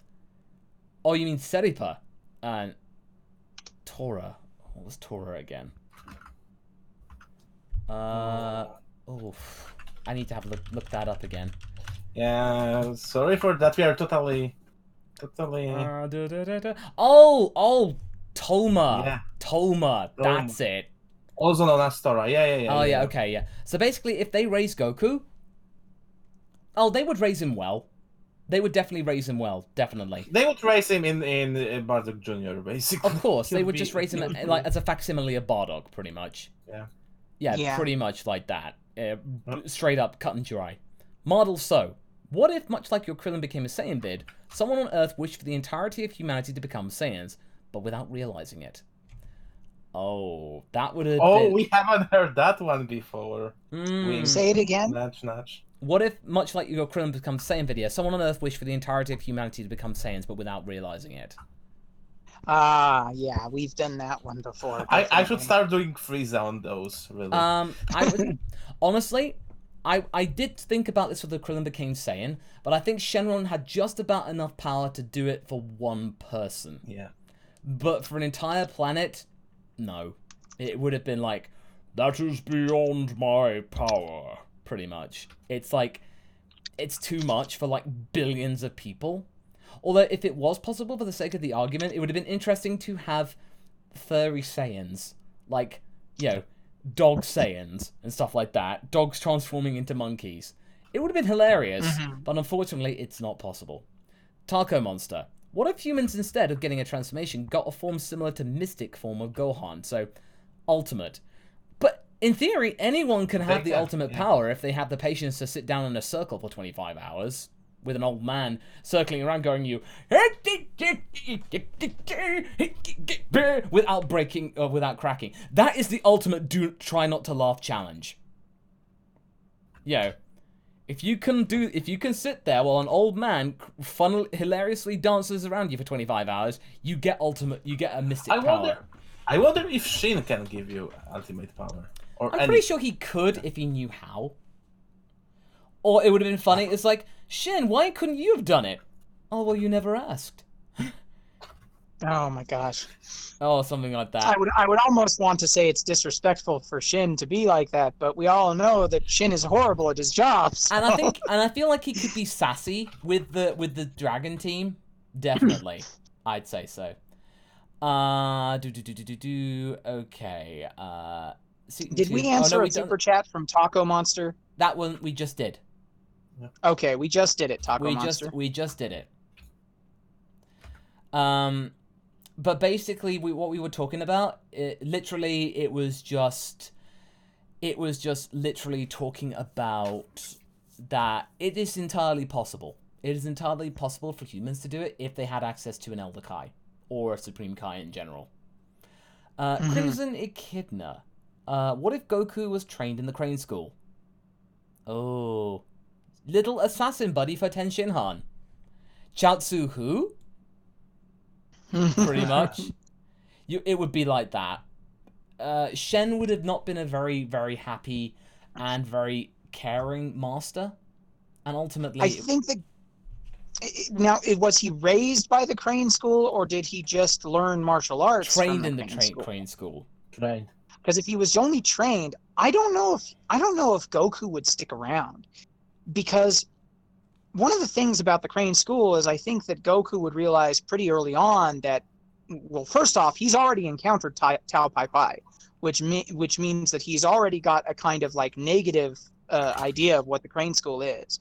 But if he then went to go and train with the Crane School, you know, I think he'd see pretty early on that Master Shen was a bit of a bad guy, and he'd probably wind up basically it would be like, I'm going to stick around this school, but for the reason to try and like convince Tien and Chaozu that they should leave.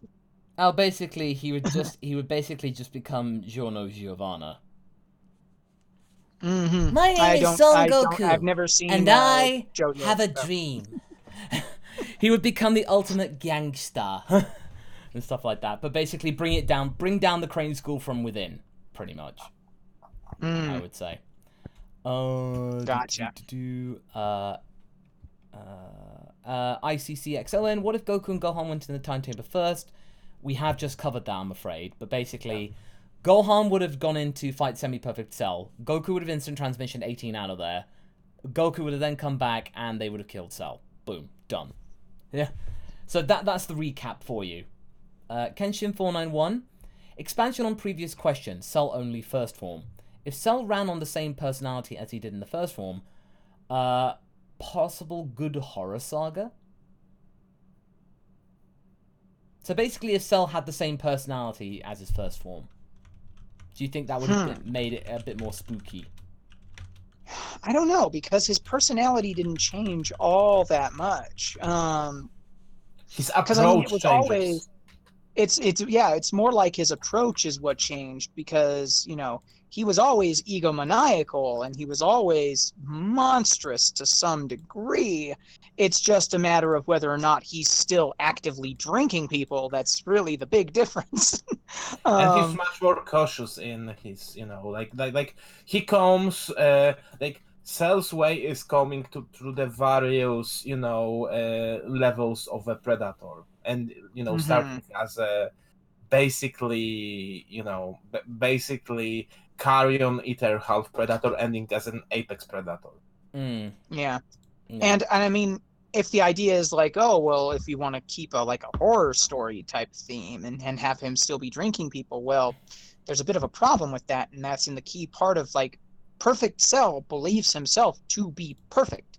He doesn't need, in his mind, he doesn't need nor want to absorb any more people or drink any more people, because he's achieved perfection. If he's not able to get the job done with his perfect form, then something's wrong. Something's definitely wrong there. But here's the next one. Kenshin comes in. What if Dende fused with Guru? Dende, I want you inside my body. No. No. Oh no! Well, okay. First off, I don't think Guru would do that, because Guru's about to die, and I don't think he would do that. The only way I think it would work is if Guru allowed Dende to fuse with him, like Dende to absorb Guru. That could be interesting. Yeah, that could be interesting. Dende All the wisdom, Guru. because you can, in a way, because when Piccolo fused with Nail, Piccolo was like, let's make one thing straight. I'm the dominant guy. And Nail's like, yeah, okay, sure. Okay, whatever. I don't want to die. That kind of stuff. Yeah, it's so the thing is that totally then they would then become the next elder, becoming a youngest great elder. Yes. And not Guardian of Earth. Well, basically, it would cause this massive dichotomy in the Namekian tribe. It's like, but he's just a child. But the Grand Elder Guru is still inside his body, which means he's technically still alive. And then you just sometimes Dende go, that is right, puny mortals. I am your Grand Elder Dende. Mr. Popo, I see a pretty bird. Kick its ass. I saw a bird. It was pretty. Kick its ass. It's always worth a giggle. Season 2. What if Raditz turned good? Super Dragon Ball Heroes Edition. This time based on the Prison Planet and Universe Conflict manga. Do we have to? If it had a plot. If it had a plot. Seriously, I don't care about Heroes anymore. Seriously, I try and make videos about that and nobody cares. I'm not familiar with Super Dragon Ball Heroes at all. All we know now is that Gogeta Blue is in it now, in this one, with the old Yamamuro style. And I don't know what to think about that. Ugh. It's like, gross. Seriously, just no. Seaton Tube. Yamamuro style it's horrible. It looked fantastic up until Son Goku and his friends return looked kind of neat with that pastel shade. But Super, no. Just no. Definitely not. It's a situation where an artist's style evolves, and sometimes it evolves into a better form, and sometimes it evolves into a worse form. Well, it doesn't evolve at all. Well, that's actually not entirely true. Yamamuro's earliest designs, when he was doing art for Dragon Ball Z, Yamamuro's earliest stuff wasn't too bad. It was even pretty good for the most part. But his style has changed over time, and you can kind of see it if you really compare some of the old stuff to the newer stuff. And I think it's because of the harshness of his style. He has a lot of those sharp angles. He's got a lot of those hard lines. He really over muscles the characters, and I just like the simplicity of the designs that we got out of Dragon Ball Super Broly by comparison. And I can't remember the artist's name right now. Shintani. Shintani, yeah, right. Shintani's style is so much it's just more relaxed, it's relaxed, and Yamamuro's style is super harsh, and that's kind of the problem I have with it. Yeah, and Shintani's style allows character to be more expressive. Like, look at his Frieza, how expressive he is. Like, he's all there. Like, how many emotions those characters show just by moving around. Like, yeah. It's Okay. insane. We're getting bogged down. We're getting sidetracked. So sidetracked. Grant Emil sends a Masako what if emoji, and if you want to know what that is exactly, we can do that. There we go. That is Master Rosie? Is it Master Rosie? No, it's not. I will never be able to associate it with anything other than hashtag Master Rosie. Yeah. You've been given the Pavlov. It's Pavlov's dog already. Yeah. Kenshin491. What if Dragon Ball's characters were super smart and fought with psionics and other mental-based powers? That would be cool for TN. That would be really cool. That would be cool for TN. Yeah, it would be cool to see a little bit of extra powers here and there, especially like, you had psionics with a character like Goldo. Maybe you could develop that for something like a character like Tien. It really comes down to when they could use it in a given scenario. So you'd have to think up some individual scenarios for it. Yeah, I think that's pretty much fair. Vulcan back in again. What if Chi-Chi never stopped training after OGDB? This one is irregular, and we'll keep this one short. Because if this were the case, Chi-Chi would have a better understanding about martial arts and why Goku finds it so important. Better understanding, which means that Gohan would have a better work, school work-life balance and that kind of stuff. So I feel like just the overall vibe would just be much more mellow. I think it would just be much smoother. But yeah, Ranko the Dark should be happier. Oh, she definitely would be happier because it's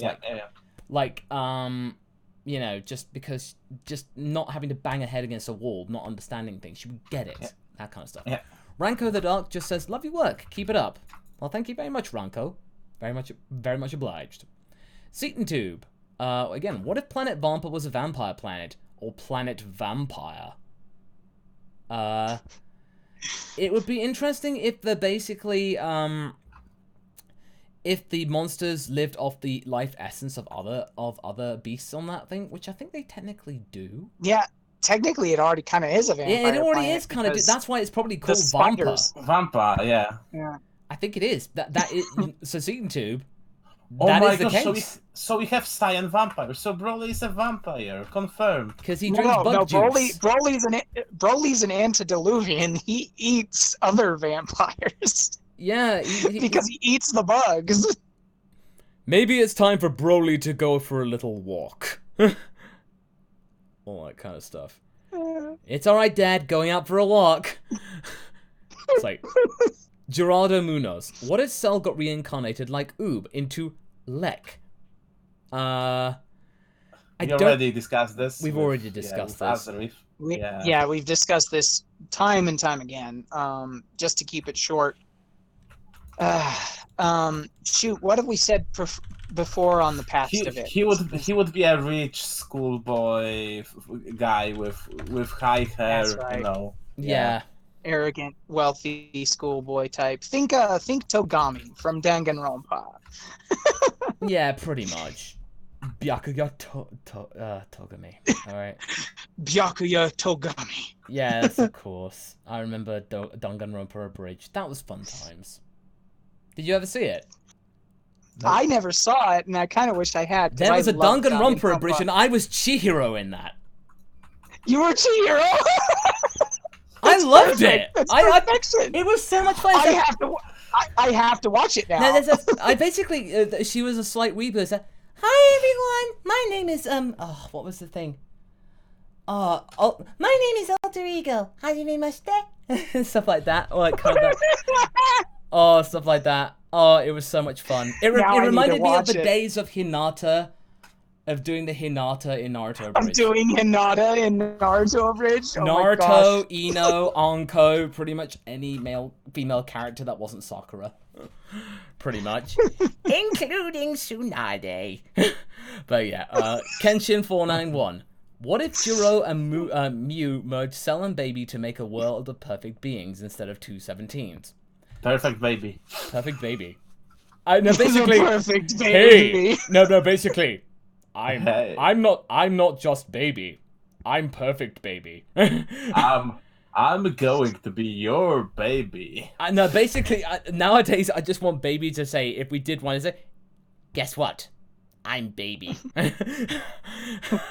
With our combined genius, we have created the perfect baby.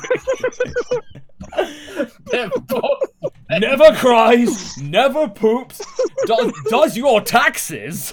The boss baby. Oh dear. Okay. We're on the home stretch. Gregory On Lee. the home stretch. What if Kami raised Piccolo Jr. after he hatched? If he didn't have the hubris to do so, I think Kami would have done so and done everything in his power to try and like beat out the thing of the evil in Piccolo's form, and I think he would have succeeded because Piccolo Jr. was already more noble than his father already. So I feel like if Kami was like paying attention to see what happens. Oh.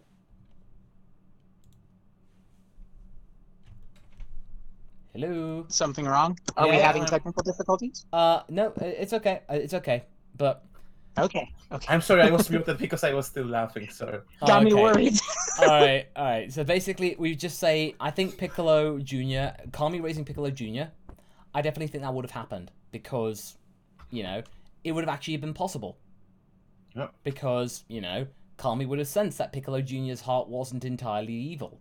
And if he could control it, he could basically do the world a favor and stick it to King Piccolo. So, short and sweet. Auto Johnny, what if the Saiyans weren't from space? Well, technically they weren't from space, like they were from a planet. Well, I mean, I think the intention there is like, what if the Saiyans were like a people on Earth, like hidden somewhere, perhaps. Oh, of course. Sorry, go. No, that's all I was. I was just clarifying. Oh, so I don't know. I mean, I at most I'd think, well, of course you'd probably have to explain like, okay, well, there'd obviously be a much smaller amount, and you'd have to explain like why they were in hiding or something like that. Like I almost see it almost in a humorous way, kind of like the episode where the mole men or whatever come up from underground to fight Saitama in One Punch Man. Oh yeah, it would be tongue in cheek, definitely. Yeah.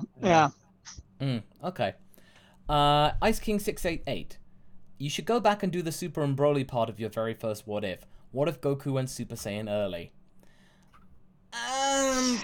That We've had a lot of folks ask him to do it. I know, but I really don't want to because I feel like that's done its thing.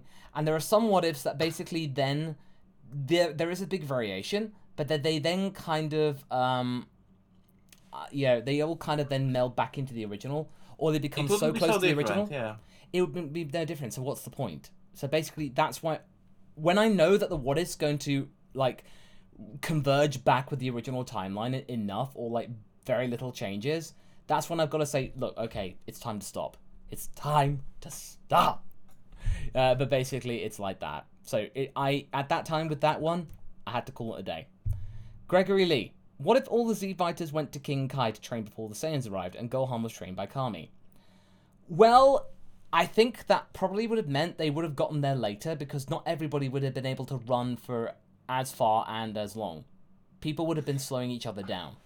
And I mean, we kind of are doing a similar thing in Berserk Goku timeline. They're training with Kami, but you know, like we are kind of doing that. Like the Berserker Gohan timeline would be kind of like that.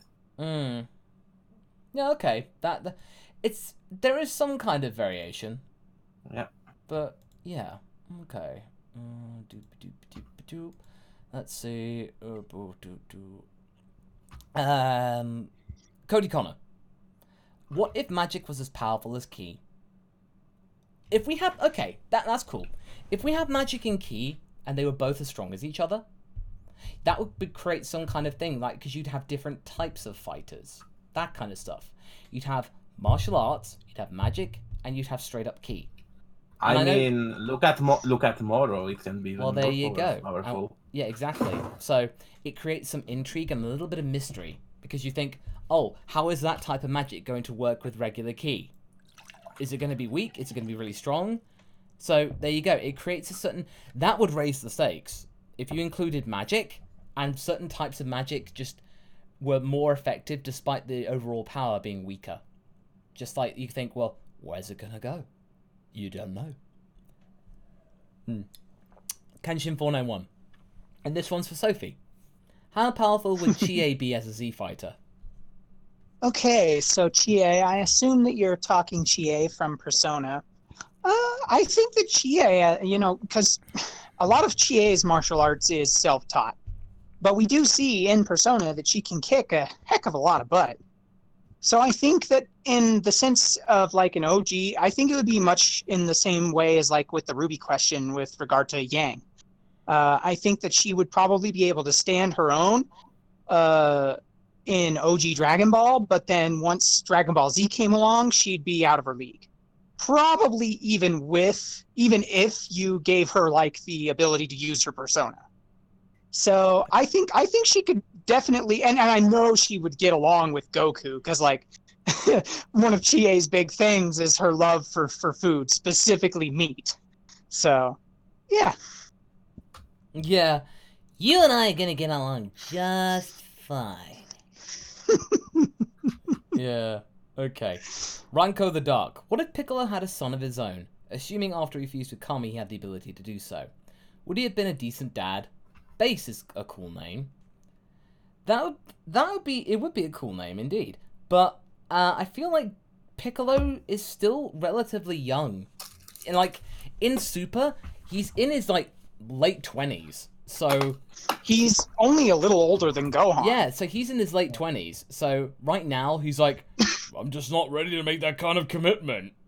Like that kind of stuff. So I would feel at some point he would. He would, yes, because Namekians can live for hundreds of years.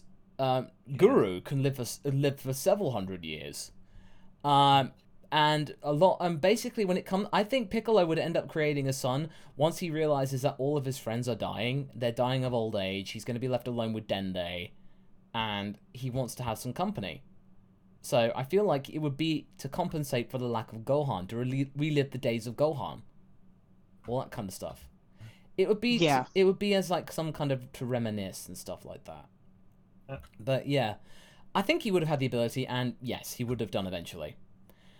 And last one, Season 2 2000. What if Garlic Jr. escaped the dead zone again in Dragon Ball GT? I had the answer. He would be stopped by Perfect Baby. Perfect Baby. Yeah. Oh, but no, if Garlic Jr. did that again... Oh, Garlic Jr. What are you doing? Basically, it'd be like all the TikToks. Garlic Jr., what are you doing here? It's like, Garlic, what are you doing here? Oh my god. Oh my god. It's like, yeah, just hashtag Garlic Jr. You know, he is immortal, but like the characters are so strong. They would just beat him senseless again and he would wish he was mortal. He would wish he was mortal. Would just like say nope to all of this and all that kind of stuff. Be good, no. Be good, no. Be good, no. And every punch, you know, like yeah. Kenshin 491 comes in with the last one. What if Krillin got Nappa with the disc? I honestly think it would have turned out worse because Vegeta would have been forced to fight at that point. Yeah, granted. Okay, granted. It may not have been enough to cut through Nappa entirely, but it would have certainly impaled itself inside of him, and it would have led to him, you know, bleeding out, pretty much. I don't know, because, I mean, like, he barely gets nicked with it, and it cuts through the flesh. So I'm thinking, like, if Krillin hit his mark, he would have pretty much decapitated Nappa. And then... he got Frieza's tail. Oh, I was talking about, like, in a torso, but if he got the neck, and Nappa would have been well, yeah, because he was aiming for Nappa's head. Like when Nappa dodges, he's barely able to do it in time because of Vegeta's warning, and it nicks his cheek. and you know, his precious modeling career. But if Krillin had hit his mark and decapitated Nappa, not only do I think it would have A, enraged Vegeta, B, Vegeta is so much stronger than the other Z fighters that he would have wiped the floor with them, and Goku would have shown up to a graveyard. At least a fellow Baldy killed me.